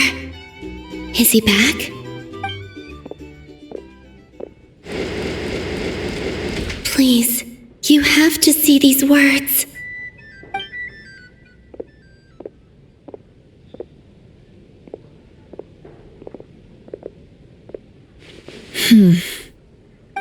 Well, do you sense anything? Unfortunately, no. And this place was our last chance. Not necessarily. We've only looked in Nasha Town so far. Miss Columbina said she would leave messages at her friends' dwellings.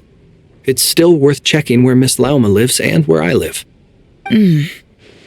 Let's try and make some time to look into those then. Wait. What are you waiting for? Paimon might have overeaten slightly. What's that look for? This is a victory feast. It's normal to eat a little more than usual. The Traveler and Paimon. It's really you.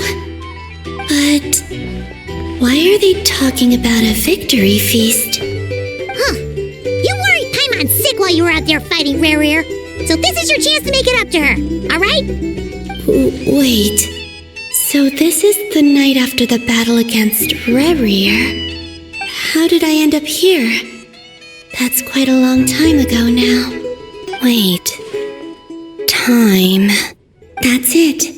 Every time I've entered reality within this space, it's been at an earlier point in time. Every one of those points has been before I fell into the moon's reflection. And everything I've done to affect reality really did happen in the past. Does this mean that within the moon's reflection, time flows backwards? Starting from the moment I fell in? Not long till Moon Prayer Night now. It's gonna be even livelier than tonight. Although, it's gonna be sad saying goodbye to the damselette. She seems like a really nice person. Paimon. No, I can't. Even if I make contact, they probably won't understand what's going on. And in any case, I'll likely get pulled away again if I do. Instead, I have to find a way to get them to notice what I've written using the moonlight. Wait, even I hadn't thought of doing that before Moon Prayer Night. They'd never conceive of that possibility. Is there truly no other way? Don't lose heart. We'll find a way somehow. Huh? that, but the frost moon is beyond the fall sky. If we wanted to go visit her, how would we make it through to the other side? We might not have all the answers now, but I'm sure we'll find a way one day. Huh. Guess someone's gotta be the optimist. The present. The future. That's right. There are still things I can do. What's your plan?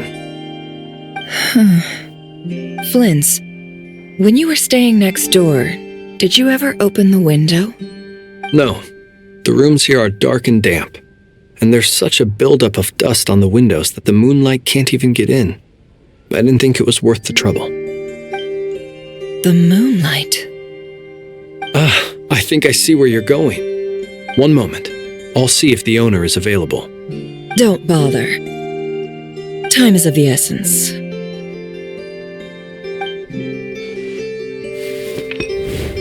Time. Even if no one sees what I've written at this moment, maybe someone will remember what I said after Moon Prayer Night. I need to write down as much information as I can. And maybe one day... Huh? What's up with you? You can't even hold your cup steady. Are you getting tired? A little. Well, you should probably hit the hay then. You've had a really tough couple of days for you.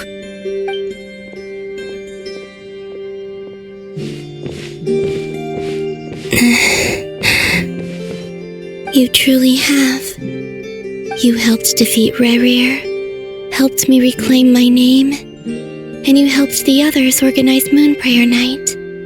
Wherever you are right now, I'm sure you're still fighting against the injustices of fate. This is all I can leave for them. How I wish I could stay here. But it's time for me to go. I hope to see you again in the next time. And if the opportunity presents itself.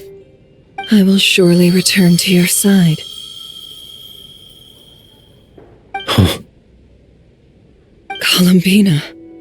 She's alive. Not only that, but she's left us an entire wall's worth of clues. She even wrote down what would happen on Moon Prayer Night. It's just a shame we found it too late. I am here. Time in this place flows backwards. I am constantly moving forward. It sounds like she's found a way to influence the past using Kuvaki.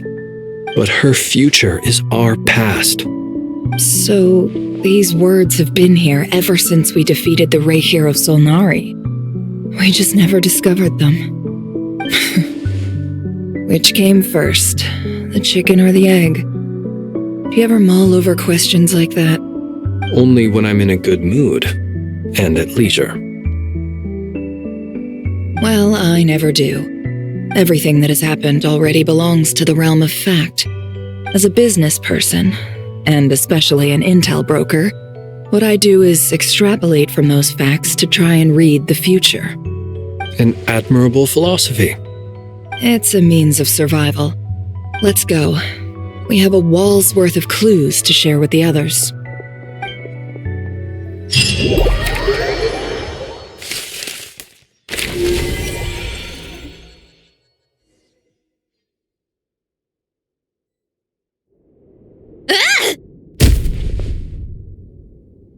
It appears that the doctor's energy signature has changed to something similar to Kuvaki, but not like the Kuvaki we're used to.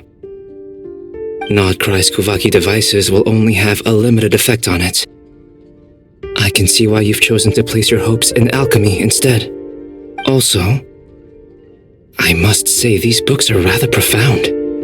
My subordinates just shipped them in from Fontaine. Some of them are from the Narcissenkreuz Ordo. Some are incident reports from Petrichor, and then there's a few test reports for these junk machines. Additionally, after some further scanning, I've discovered something extremely annoying. What's that? Tevat's skies contain multiple moons. A long time ago, when I did my first scan, I detected 3, just as the legends say. But when I checked again just now, I detected 4 moons. So there's one extra? Yeah. Originally, I thought that if I could still find 3 moons, that would at least mean Columbina's still alive. But then it occurred to me that apart from the frost moon, Tevat's moons are just husks. And husks surely shouldn't show up in the scan, since they're not alive. It's weird, isn't it? If we can't even distinguish between a dead and a living moon, how are we supposed to know whether a moon goddess is still alive? Or does this mean that the moon marrows are equivalent to the moons themselves? It's certainly possible. In which case, the 4th moon you detected may be Dotori's artificial creation. So he wasn't bluffing. He really built his own moon marrow. Ugh, I'm so mad right now. It's easy to get overwhelmed when you have too much on your plate. Maybe you need to relax. Perhaps try going for a walk, or simply take a few deep breaths. Nothing can calm me down at a time like this. I need more time, and I need progress.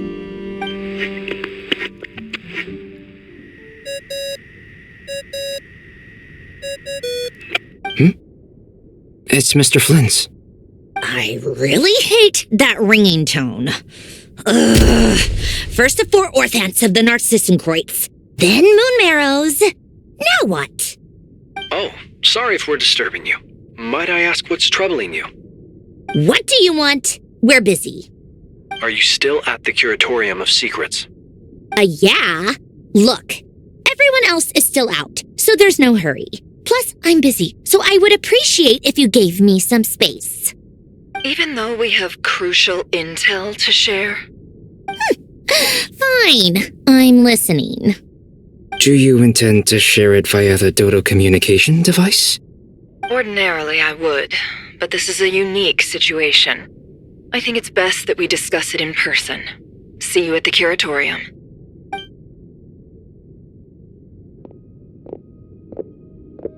All right then. So, what's the situation? The rest of the team is still out working on their missions and evacuations, but we've decided to fill you in on the most crucial information first. Sandrone, you were right. Columbina is most likely still alive.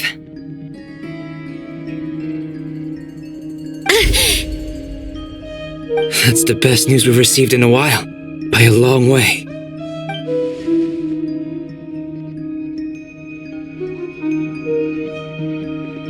Random locations. Appearing in reverse order? Are you serious?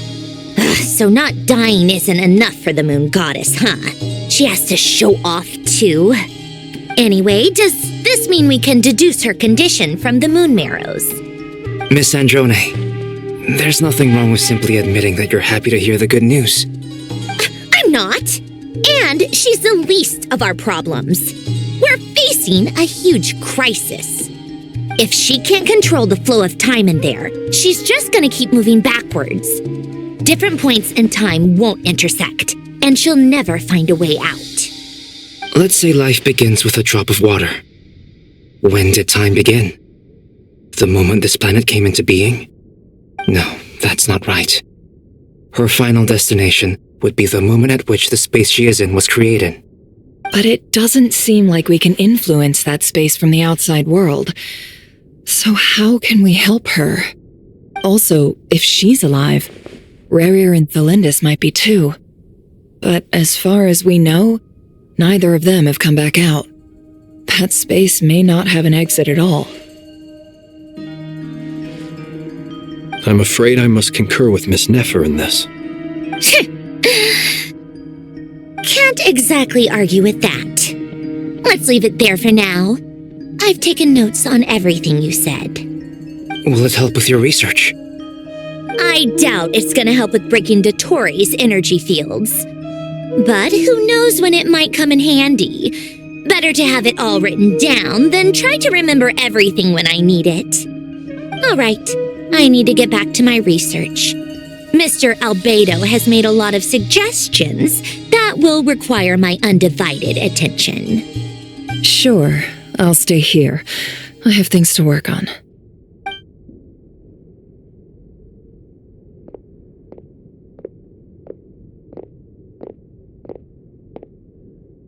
Paimon, are you there? Oh, right. She went with Varka to Natlan, didn't she? Good thing we've moved her and the Traveler's luggage in here. Speaking of the Traveler, where could they be? There's a note from Paimon. Paimon here! Not in at the moment, but if anyone needs to borrow her stuff or the Travelers, go ahead and help yourself. Paimon won't be mad. Also, Traveler, if you get back before Paimon, make sure to get some rest. Paimon misses you a lot, but put your health first, alright? How sweet. Well, since you offered, Paimon, don't mind if I do. This is the Traveler and Paimon's luggage. All the items they use day to day are here. It's well organized. I wonder which of them is responsible for that. What do we have here?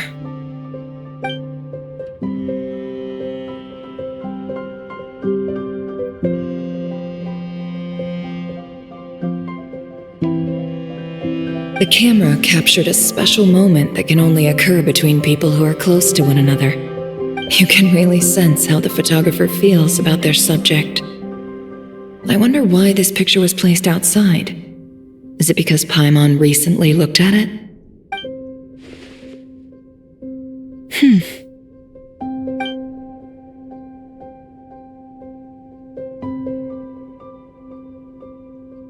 This must belong to the Traveler. Perfect. I'll use this. Hang in there. We'll find you.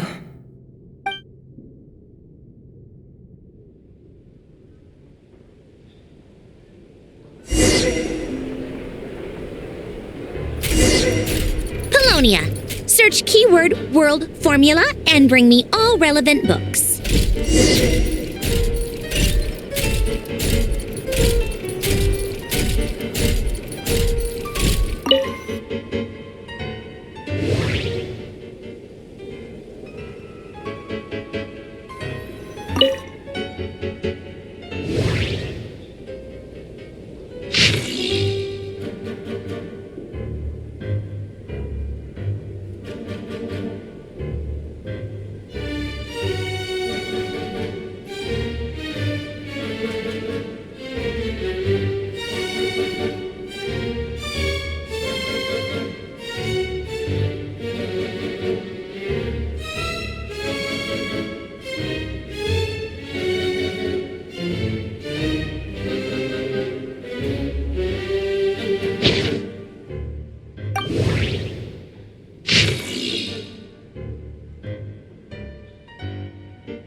Let's see. This one is on Tonki's sermon dictation concerning the apocalypse. I believe that the correct term for this is Fortuna. This was an ancient Romorian technology, a wisdom unparalleled. I never imagined that Romorian ideas would be so similar to the diagram I have named, the world formula. This is strong evidence that human civilization should gradually shed possibilities as it continues to explore and evolve. The end of humankind may well be upon us right now. The sparks of civilization shall run out unless we consider introducing variables from outside the system. Variables. Surely that can only mean one thing. Descenders? Dottore likely captured the Traveler because of his descender status. But the Three Moons' authority comes from the world itself. Why would Dottore need anything beyond that? Where does this variable factor in? The world formula calculates the fate of an entire world. Introducing a variable would therefore give us...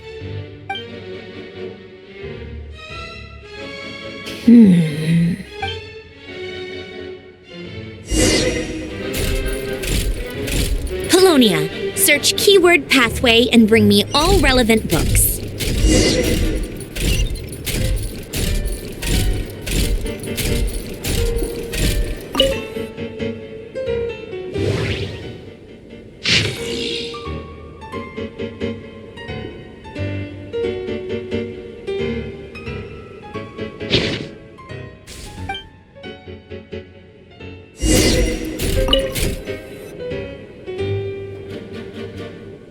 Otonki Sermon Dictation. Explications on the Chemical Marriage. These titles are pretty esoteric. Observe and compute the pathway displayed in the guidance diagram. Deconstructing and reversing its effects could generate potential ideas. So, it's one of Renee's draft lectures. Deconstructing the pathway. I suppose that could lead to a breakthrough.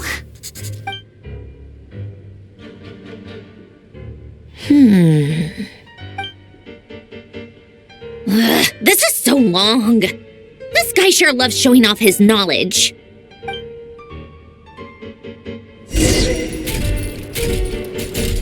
Polonia, search keyword tree model and bring me all relevant books.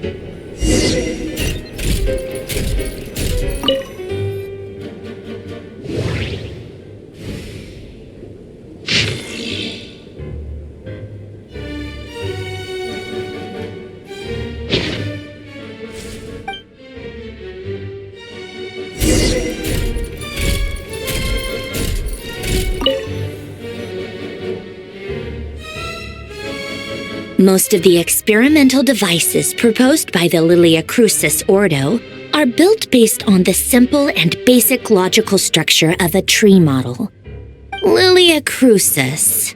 Guess they were trying to cover up the name of the Nausitzenkois Ordo? When Duke St. Germanus departed, he said, "It seems that there's no going back." Alas, he is only a genius when it comes to machines. In all other things, he is but ordinary. Excuse me? I'm sorry. That's just ridiculous. What kind of book is this? Great Detective Herlock, The Alchemist and the Clockwork Saint? Isn't this a novel? Come on. Still, the author swears that they knew Renee well. Whatever. I guess it's not beyond the realms of possibility that Renee would say nonsense like that on occasion. Memory, wishes, souls, and persona. Frankly, this sounds more like occultism, but if Albedo vouches for it, I suppose there must be some alchemical basis to these techniques. The way Alain Guillotin saw it, the world was comprised of machines. The universe needed machines, and thus his technologies were created. That's why I was born. Renee, his full name was René de Petrichor, if I recall correctly. Sounds like he and the town must be intricately connected. That place was also the source of most of our information regarding Remurian civilization. Seems like some of his projects were based on their technology. The cutting of souls and storing them in vessels. These seemingly unrelated techniques underpinned René's research. Assuming that the four orthants correspond to alchemical categories. The chemical marriage model? Alain would have scoffed at that.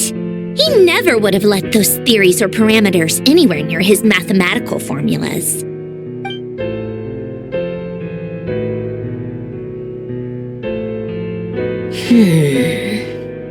What was Alain's view on Renee? I know he mentioned the name, albeit very rarely. Now I remember. Alain's old notes are here too. They mentioned Renee once. Renee seemed most out of sorts when he spoke to me. A lack of sweet foods has dulled his mind, I should think. Either way, his words are not to be believed. Yep, that sounds like Hélène. My subordinates actually did a half-decent job digging out all these materials. Makes a change. Good for them. Some of Hélène's old files are completely consistent with these records. He must have gotten them from the Tower of Gestalt. I never knew he got his hands on Renee's records that early. He may have kept them, but he never even attempted to use them. Didn't believe a word they said. Come to think of it, Renee's world formula was filled with calculations of constants. That shows he believed that the fate of the world to be predetermined. As for Hélène, it's been too long. I forget what he said. What would he have said? A guy like him, fervent believer in machines, but not headstrong enough. The world can be changed. It is worth persevering. Yes, that's how he used to think at least. He created that procedure to save this world. Yet the scale of the world's fate proved too enormous. The result was beyond his ability to calculate. He died having never seen the outcome. And there I was, left behind in the ashes of his dreams. Did you really never take a close look at Renee's research? Or did you read it but deem his philosophy incompatible with your model? The very thought of trying to incorporate his ideas probably made you feel sick to the stomach. Well, don't worry, because there's a whole new category of lunatic in town. Next to Dottore, every other madman looks sane. You once asked me what I wished for. Should have asked him instead. He's the one pining for things you'd sooner die than witness.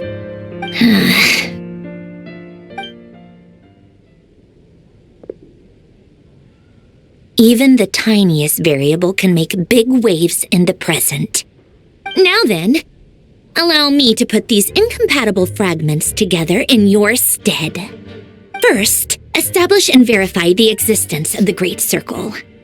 Absolute nihil on one end, absolute reality on the other. Now, search between these two extremes. Then, the construction criteria. Variables.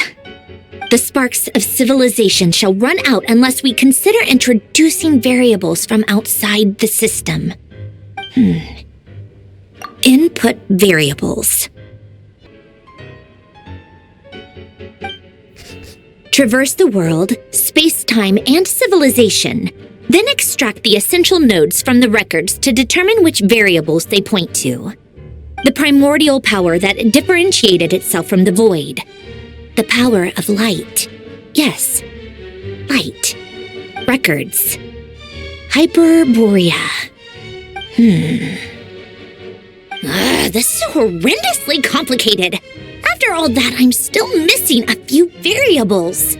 I need to think this through again. How do you think it looks, Polonia?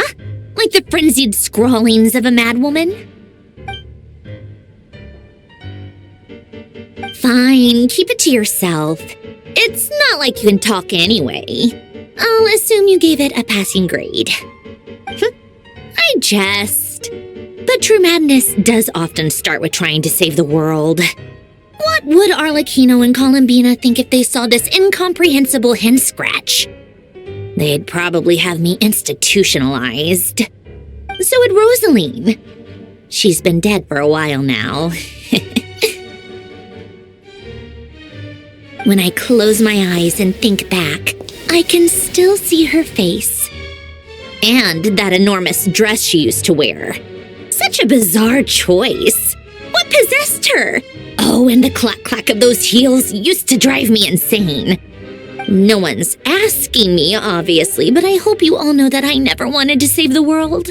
I'm not crazy. I don't have delusional ambitions, and that's a clinical fact. The world needs a solution, but I don't need the world's validation. It's the world begging me for answers, not the other way around.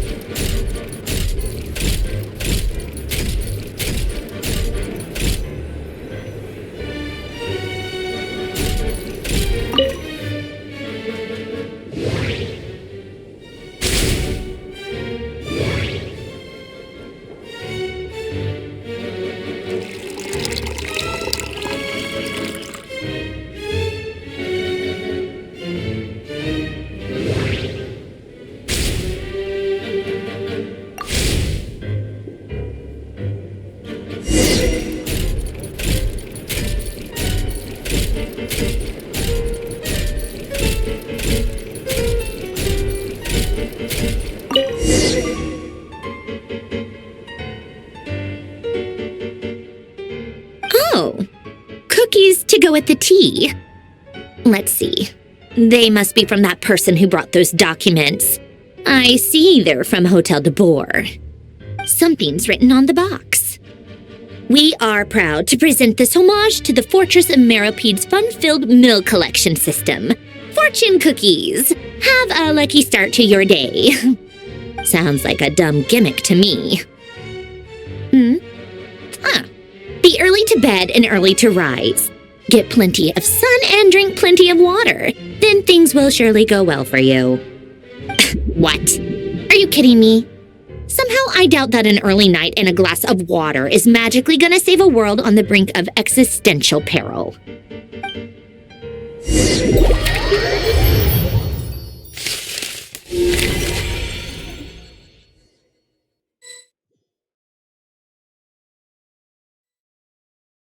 Lady Arlecchino, word has reached us that Lady Marionette's troops are all in position. They are ready to act as soon as the order is given. Excellent. The only thing is, they are fewer in number than we expected. It looks like many of them must have lost their lives at the hand of the monsters released by the Doctor. Can't be helped. Allow them to join our ranks and keep in contact. As you wish.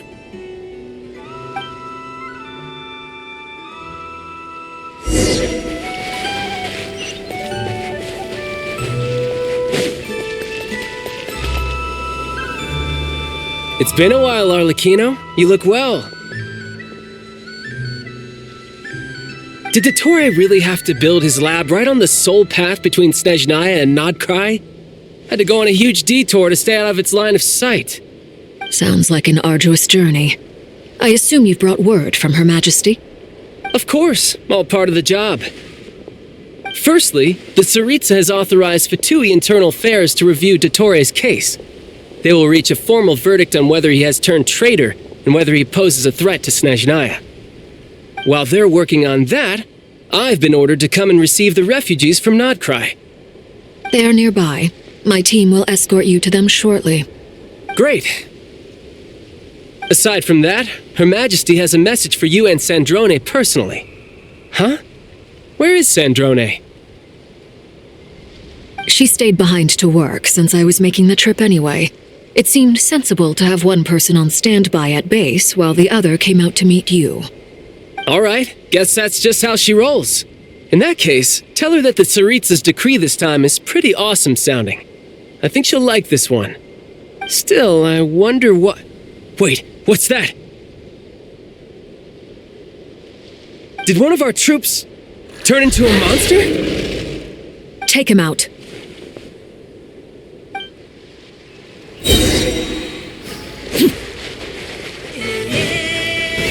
Transfixed!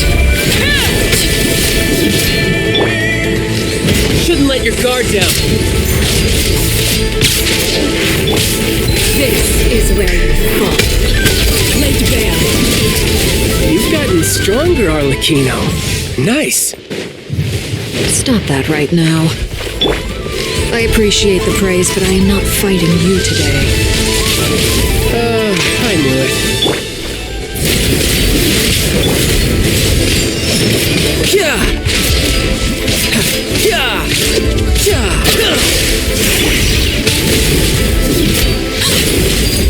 Transfixed.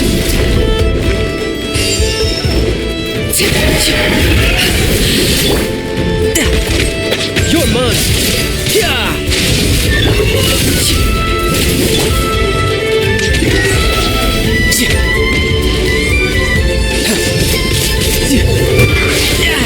Amateur mistake. Overruled.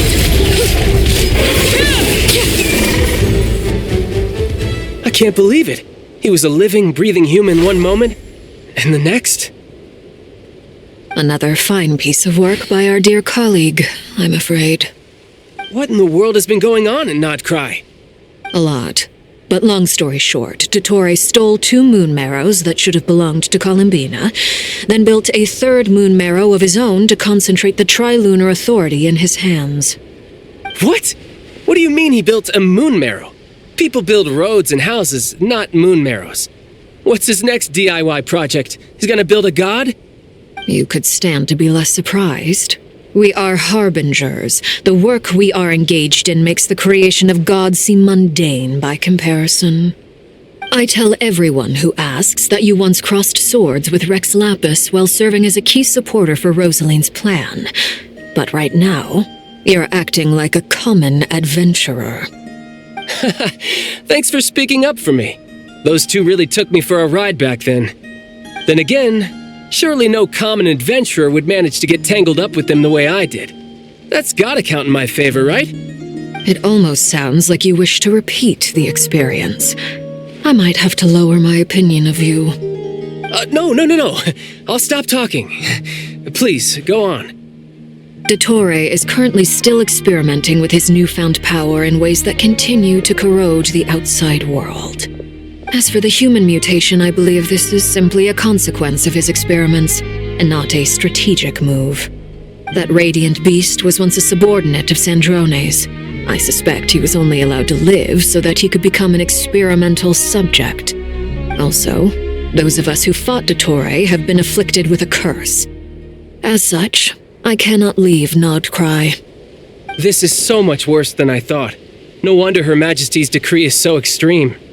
While these exceptional circumstances persist, the Harbingers are hereby authorized to use unilateral executive powers. Should Dottore pose a threat, Arlecchino and Sandrone are permitted to eliminate him. My thanks to Her Majesty. I will pass these good tidings on to Sandrone. Her Majesty has also declared that she will refrain from launching an attack on the now evacuated Nodcry due to the presence of unretrieved research material. A wise decision. By the way, how's my old partner doing? I'm assuming they're with you? Partner? You mean the Traveler? I'm afraid I have bad news. He was captured after our failed assault on Dottore's lab. His whereabouts are currently unknown. What? Why? Since when does Dottore have a bone to pick with him? That is indeed the question. I'm not sure he does. He must have some other goal in mind. This won't do. I have to rescue him. You can't. We have no idea where the Traveler is. What am I supposed to do then? Stand here twiddling my thumbs? Sandrone is working on it. The best thing you can do right now is complete your mission. Fine. I guess I'll leave this to you then.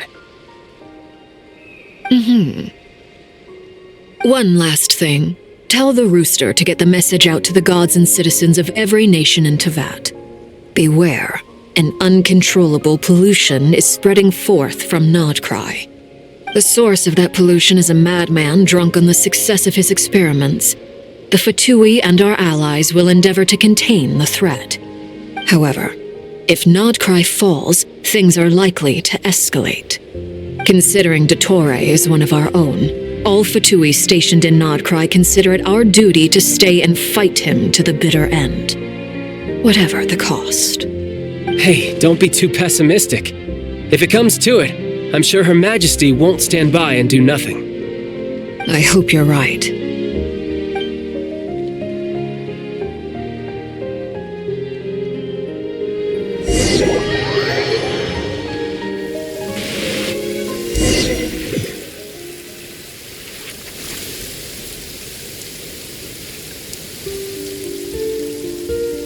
You're right on time.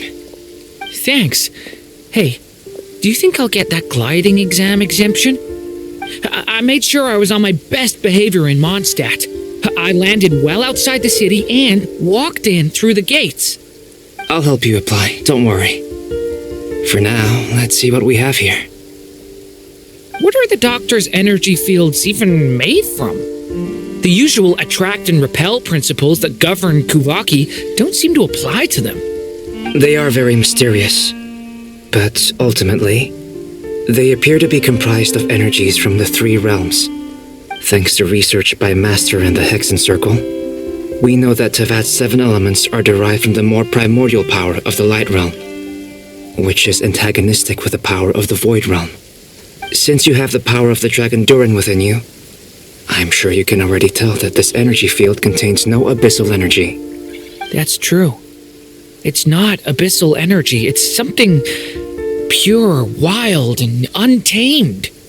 I've been thinking about something. Do you still remember the device that Dory supplied from the academia when you and Miss Columbina fought Raria?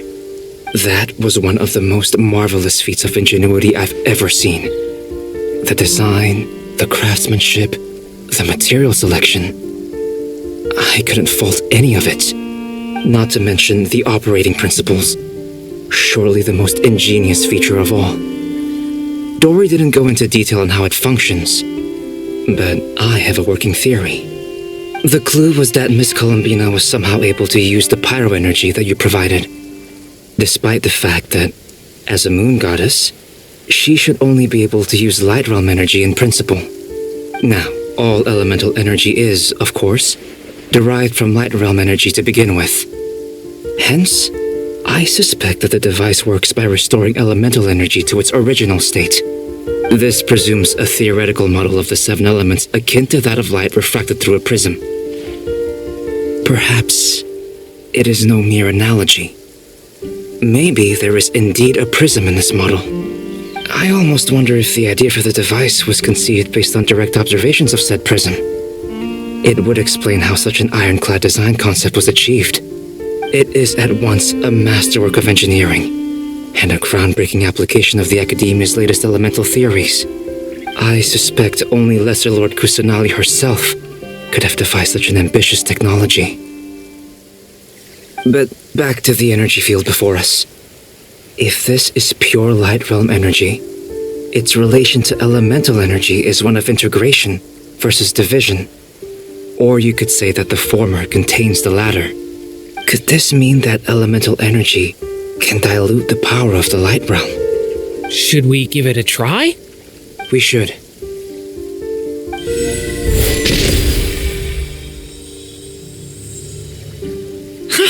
It works!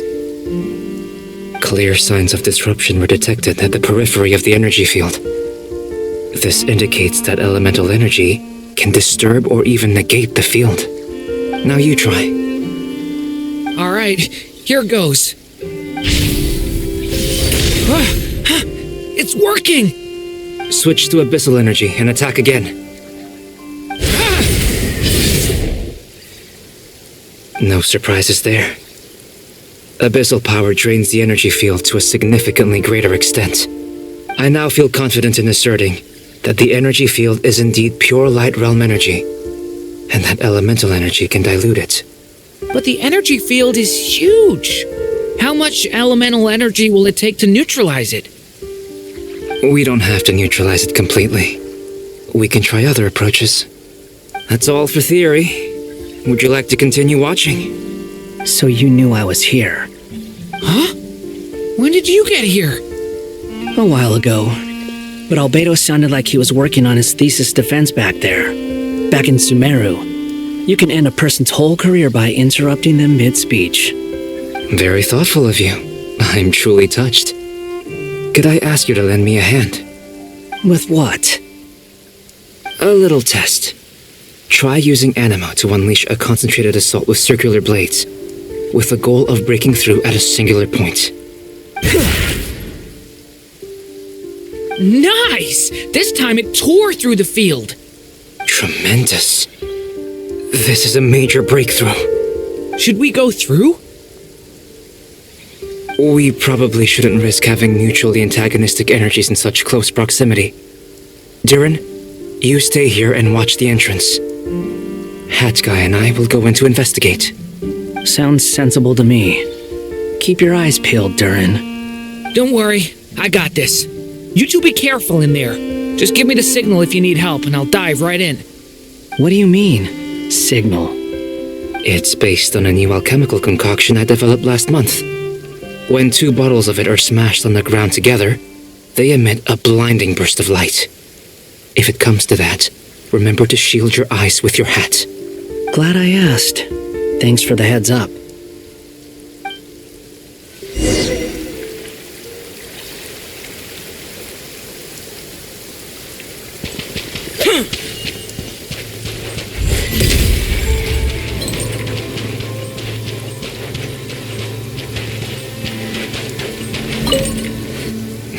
thought. Beyond a certain distance, we can't see the opening where we came in. Maybe that's to prevent people from escaping. Sounds like Dottore style to me. Not much has changed. Things are basically the same here as they were before the energy field appeared.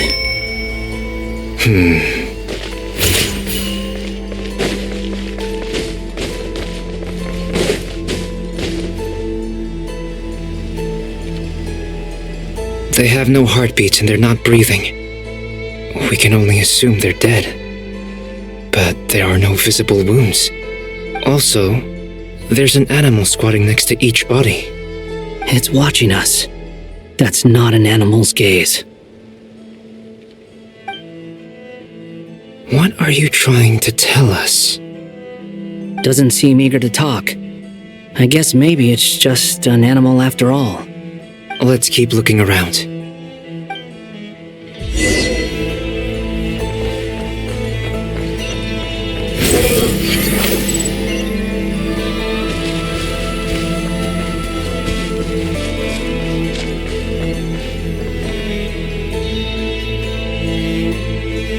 Same situation everywhere. Not a living soul in sight. Just countless bodies with animals standing watch over them. Well, I think we can safely rule out the possibility that they're all pets. Is skirting around the topic your way of showing consideration for other people's feelings? Just being cautious. I don't doubt that you can handle the truth.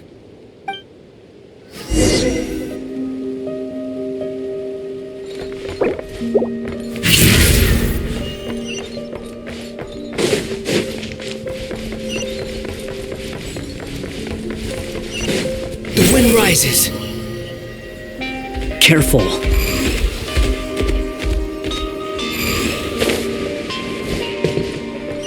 Please, help us. Please. Please, help us. Please. What happened here? I don't know. Suddenly, everyone collapsed. Then my line of sight got lower. I still have some of my senses left. I gotta get out of here.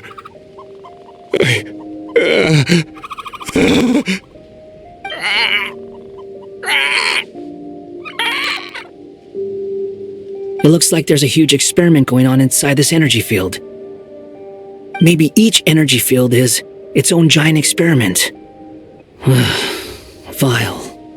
He's swapping human minds with those of animals. Even without the other circumstances, this would be an extremely radical experiment.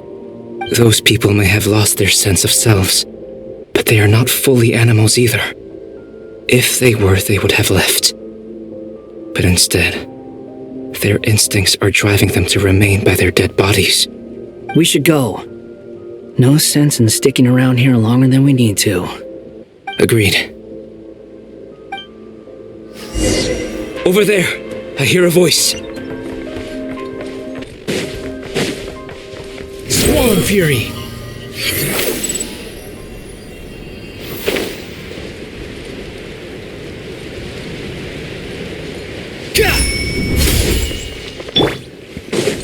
Live!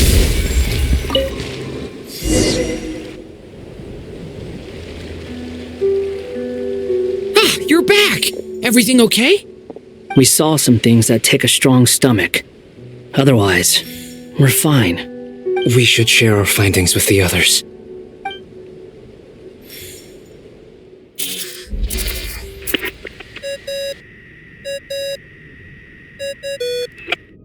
Yes? Who is it?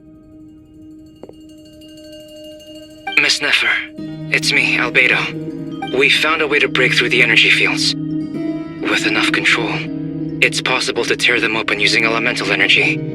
Also, we managed to take a look inside. Dottore is carrying out his cruel experiments on an immense scale. Any residents who have failed to evacuate in time will likely meet a grisly end. Sounds like he's living down to our expectations. Might I ask how things are proceeding on your end? I'm just about to get started. I'll be in touch once I have a result. Understood. Stay safe. I will.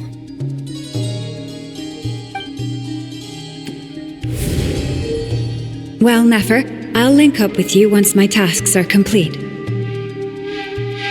What makes you think I'd need you to do that? I'll need it. And considering the way you approach certain matters, I think you'll be better off with me present.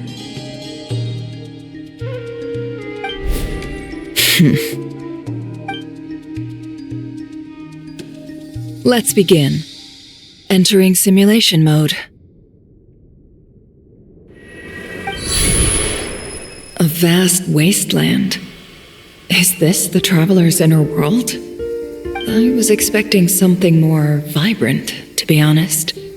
Wait, someone's there. What are you looking at? In that case, I'll look at it with you.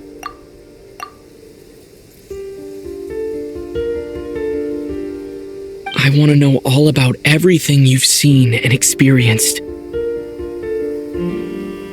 Is there somewhere I should return to? Or should I stay here and be the hero everyone says I am? I don't dislike my current life. Roaming the land, fighting battles, accomplishing missions, earning a living, looking after Paimon. I guess the only thing that's missing is that you're not... This is the conscious layer, which contains a person's true feelings. It is filled with both longing and kindness. I suppose anyone who lives long enough ends up wishing for someone who can't be there. Maybe it's the only way we can feel truly alive.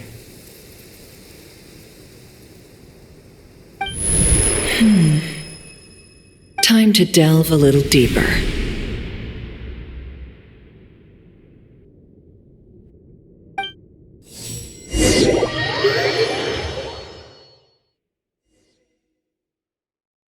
Nasha Town is hardly the optimal choice for a place to live, but it has character and a reasonable population density. What are you trying to say? Oh, don't be nervous. I was just thinking where might make a good starting point for your journey. Perhaps I should send you further afield. Conria, perhaps. Conria ceased to exist long ago. Once again, you fail to understand the possibilities that the Tri-Lune creates. Anything that has existed in the past, I can now recreate. You simply do not wish to see that happen. That might be because you miss your sibling and fear getting answers that you are not ready to learn. But this is not for me to judge. If we are to collaborate, we need to maintain an amicable relationship. In a moment, you will be able to... Oh no. What are you...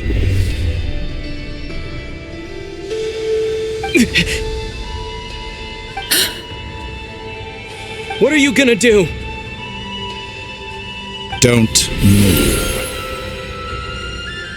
Something unwanted has crept into... Oh? Gone as quickly as it came.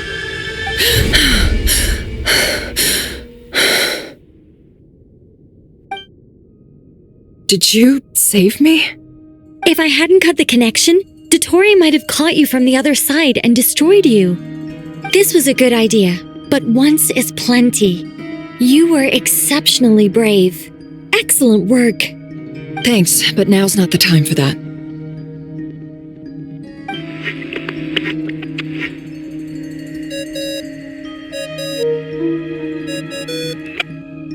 Albedo speaking. I think I know where he is. What is this endless darkness? I can't see anything, even though my eyes are wide open. But why? What happened? Ah, sorry about that. I take it you didn't notice. Just now, a friend of yours took a little peek into your mind. Could it be Nefer? How did she do it? Did she use something as a medium to connect to me? Do you think she's aware of your current circumstances?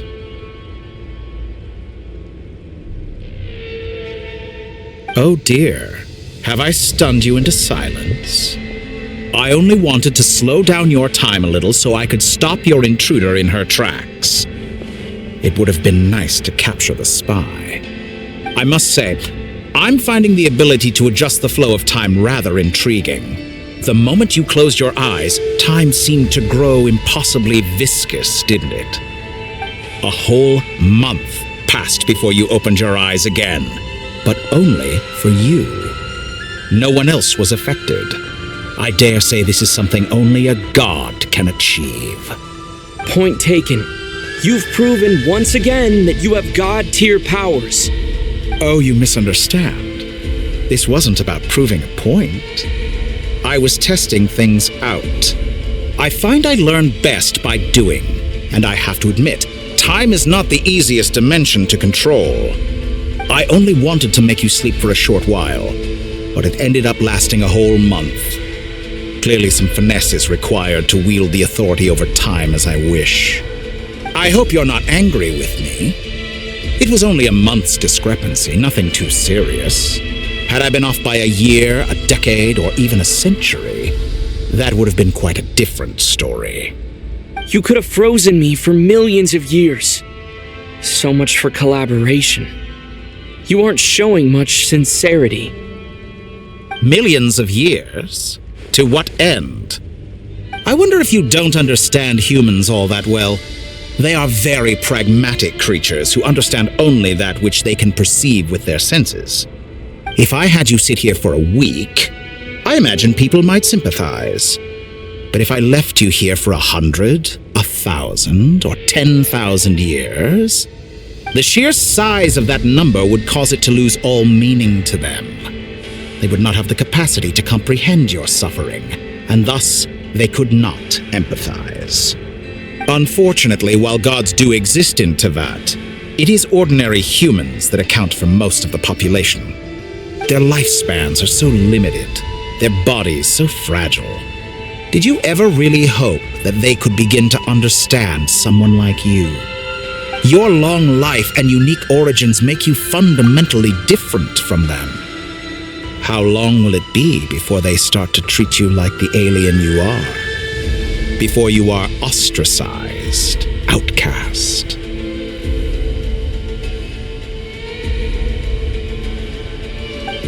Alien? Even I feel bad for you sometimes. This world has made you into a slave. So many times you have served its will, and not once have the powers that be ever thought to grant you the one simple thing you wish for. You have been treated most unfairly. I can change that. I will grant you special privileges and give you back the status you rightly deserve as a descender.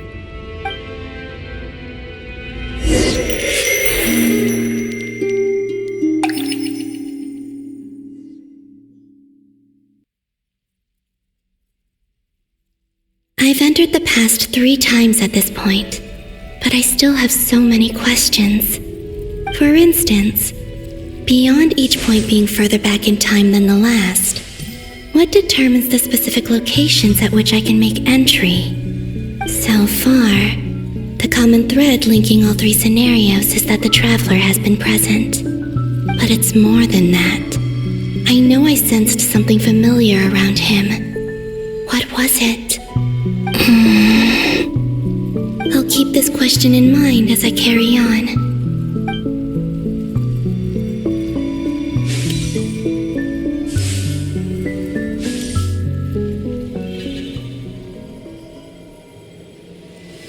Humans, you never change.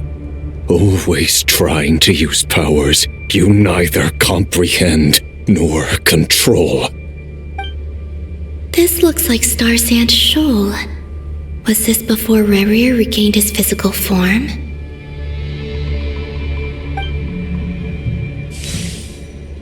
You've messed with the cannon again, huh?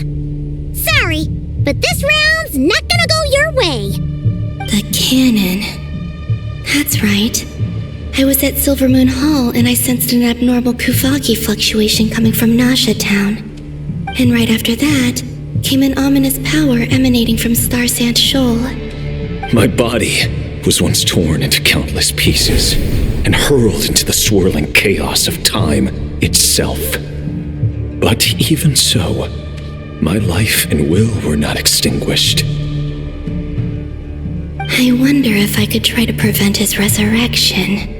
But how would I do it? What can I do, here and now? Traveler! Behind you! Look at that light!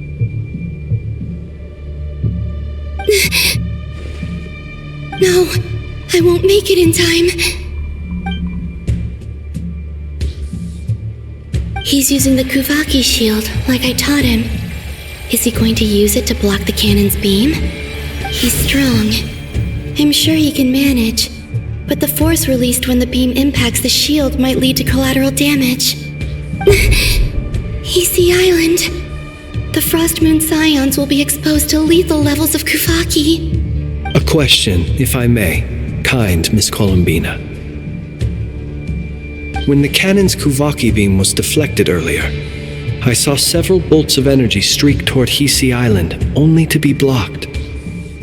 Did you also have a hand in that? Maybe that really was me after all. Well, future me. But I don't know if I have enough power left. Sigi sato pasa sais, niti ipotuftos. There's no time. Osestikos paratin tiram to risuiku, topia to aithion veraton. I have to make it. Oh, Frost Moon. Oh, great land. Oh, slumbering moonlight of Nodcry. If you can hear me, if you can sense my call, then please, heed me once more!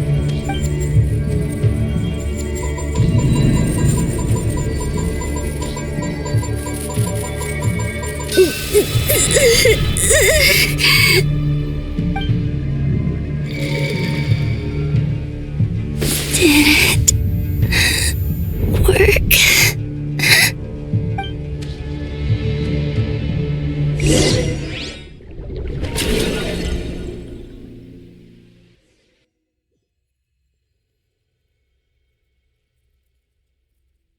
Hey, wake up. Hey, did you hear me? Columbina, I said wake up now!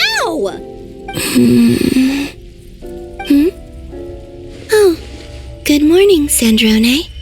It's 3 in the afternoon, actually. And could you kindly not use my quarters as your personal nap room next time? But I feel so safe here. And your coffee, right? It's so bitter, but it smells lovely. That's like you were raised by wolves in a forest or something. What did you drink growing up? Grass tea? The Frost Moon Scions certainly led a more frugal existence than the Fatui. Then I'll bet you've never eaten one of these before. It smells delicious. That's because it's a Fontanian recipe. I had a little free time today, so I made a batch. Rosaline will be here shortly, but if you really can't wait, I guess you can go ahead and... Hey, at least let me finish before you start eating! Did the Frost Moon Scions not teach you basic table manners? Or did the rules not apply to you because you're the high and mighty moon goddess? These are so tasty. Of course they are. I made them. I was worried they might contain traces of machine oil. What?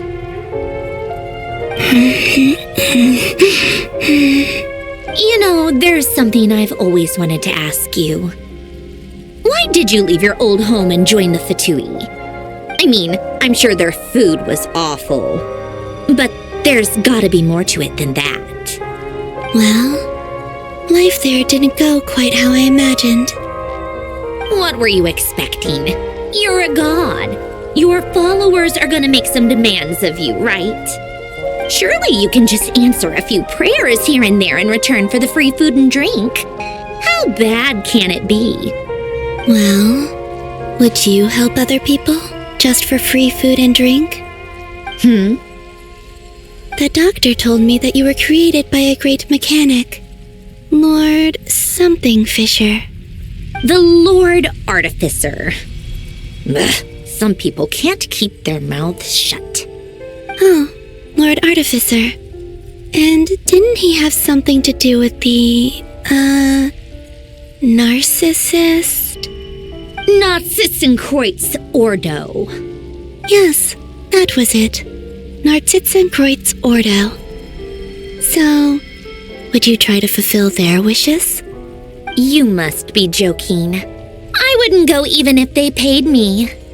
I don't even know them. Exactly. Well, I felt the same way. I did not know the people who made demands of me. What do you know? We're on the same page for once. In his later years, Alan did ask me if there was anything I wanted to do. If I had any wishes of my own. Well, I don't. And I'm not in any mood to fulfill someone else's either. Who's Alain? He was the... You know what? Never mind. You're not gonna remember. Anyway, the point I'm trying to make is, neither of us is the self-sacrificing type. Let me ask you this. What sort of place would you like to live in, if you could choose? A place where people don't ask me for things I cannot give them. Where they don't worship me, or fear me, but just want to chat with me like a normal person. I'd also like the freedom to come and go as I please. And ideally, it would be somewhere with the smell of coffee and snacks. Not to burst your bubble, but no such place exists in the world. Now, take your snacks and scram.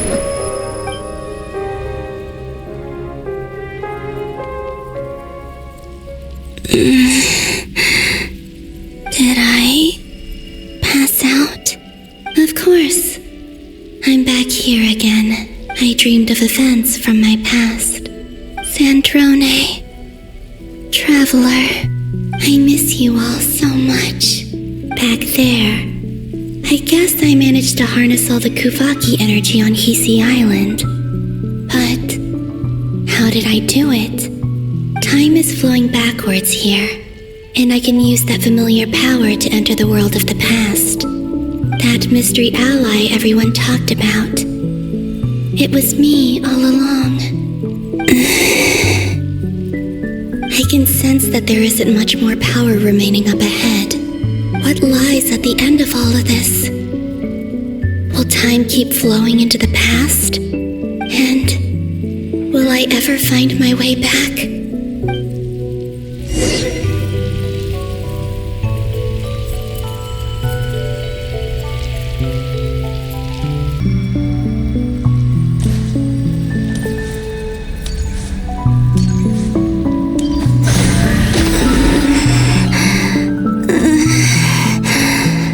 It's getting harder and harder to use my power.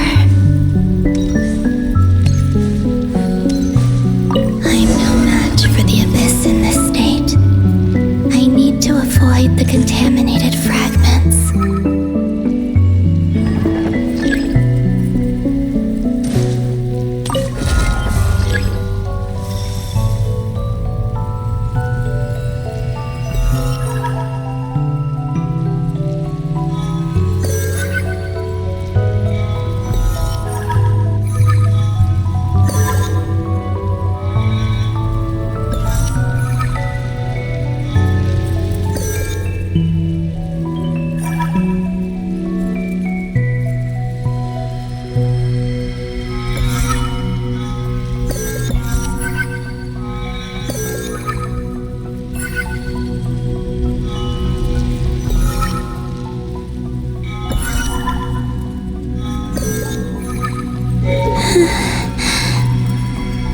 to go. I wonder where I'll find myself this time.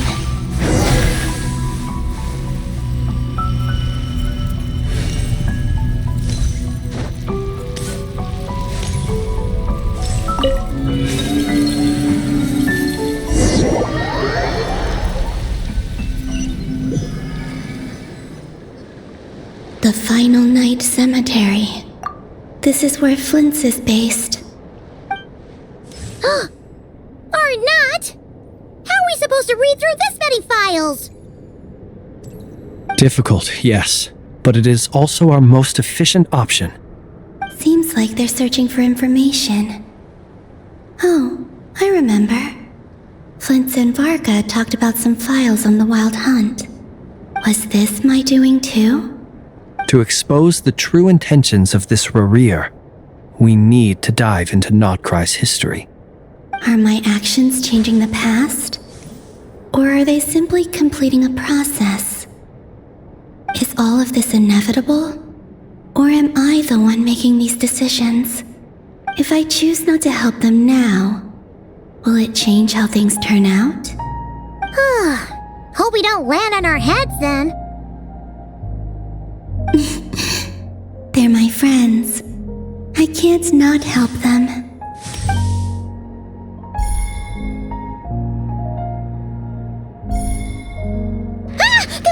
Ghost! And the other one was... here. Hey! Another file's moving!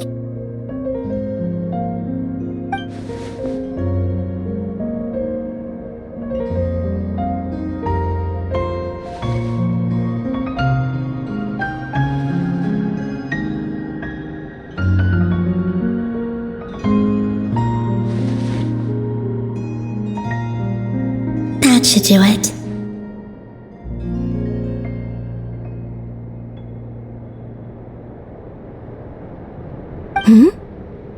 Luanatar?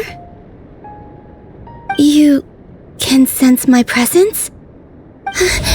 Wait!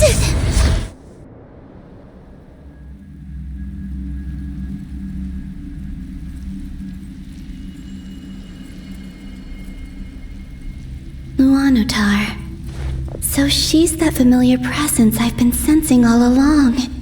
She's always been by the Traveler's side. That explains why the Traveler has been there each time I've entered the past. But why Luanatar?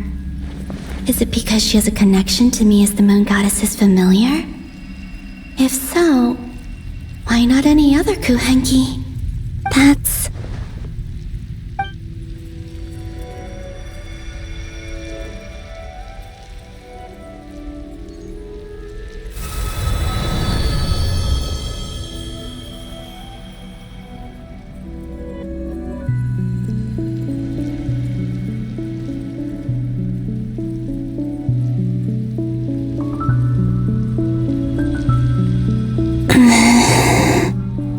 I cannot sense any power up ahead. Just a void, stretching out into infinity. This is likely my final chance to enter the past. It's now or never. I have to find a way back.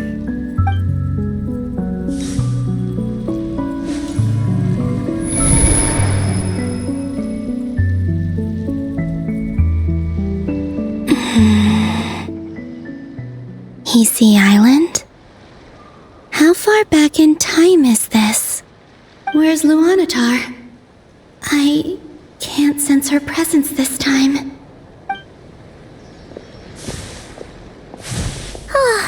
Seeing Anafa and Aino reunited like that sure was heartwarming. Traveler, Paimon. No, stay calm. I don't have much power left to change things. I don't even have that much time left here. Think, Columbina. How do I find a way back? A way back? To where? Do I go back to Moon Prayer Night? Or to the future that followed? And if I return in my current state, will What will become of me then? Dottoro's actions that day proved that he'd been planning that for a long time. He had already seized the power of 2 moon marrows before capturing me. Even if I managed to get back, how can I fight against him when he wields the Tri-Lune Authority? I can't. If I go back like this, I'll be playing right into his hands. I have to find some way of rivaling the power he has usurped. Wait. Time flowing backwards. The Tri-Lune Authority. Does that mean? I think I know what the final destination of this lunar reflection might be. I know what I must do. Speaking of homes, we must already be close to where the Frost Moon Scions live. The vibe here feels different, just like the scenery. But how do I communicate my plan to my friends? Should I write it down here? No, someone else will see it. I need something with a close connection to me. Something I can use as a medium to tell them what's happened to me in here. Now it makes sense.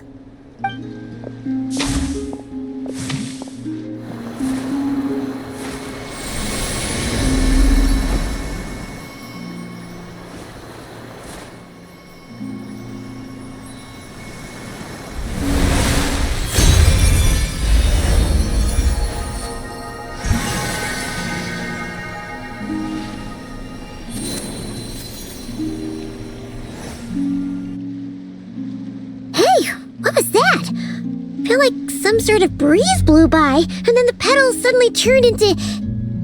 Huh? It was I who brought Luanatar into being. I gave up a piece of my own soul to create her. That's why I could sense a familiar power from the moment I entered this space. It also explains why she's been present in every past location that I've entered. Because we have a deep connection. Hey there! What's your name? And the reason why there are no more gates to the past after this point is that Luanatar hadn't been born then. No wonder I sensed the trace of a blessing when we first met. But I still didn't recognize the soul hidden within you. Back then, I was just a little lost dove. I had yet to become Columbina Hyposelenia. Go on now. We've got stuff to do. Best you find someone else to hang out with. Hey, you scared it off. I'll be counting on you. Remember to stay by the traveler's side, guide him, and help him in my stead. Oh, and bring him to the garden where the moon prayer blossoms grow. There's a little lost dove there who will need his help. Go on.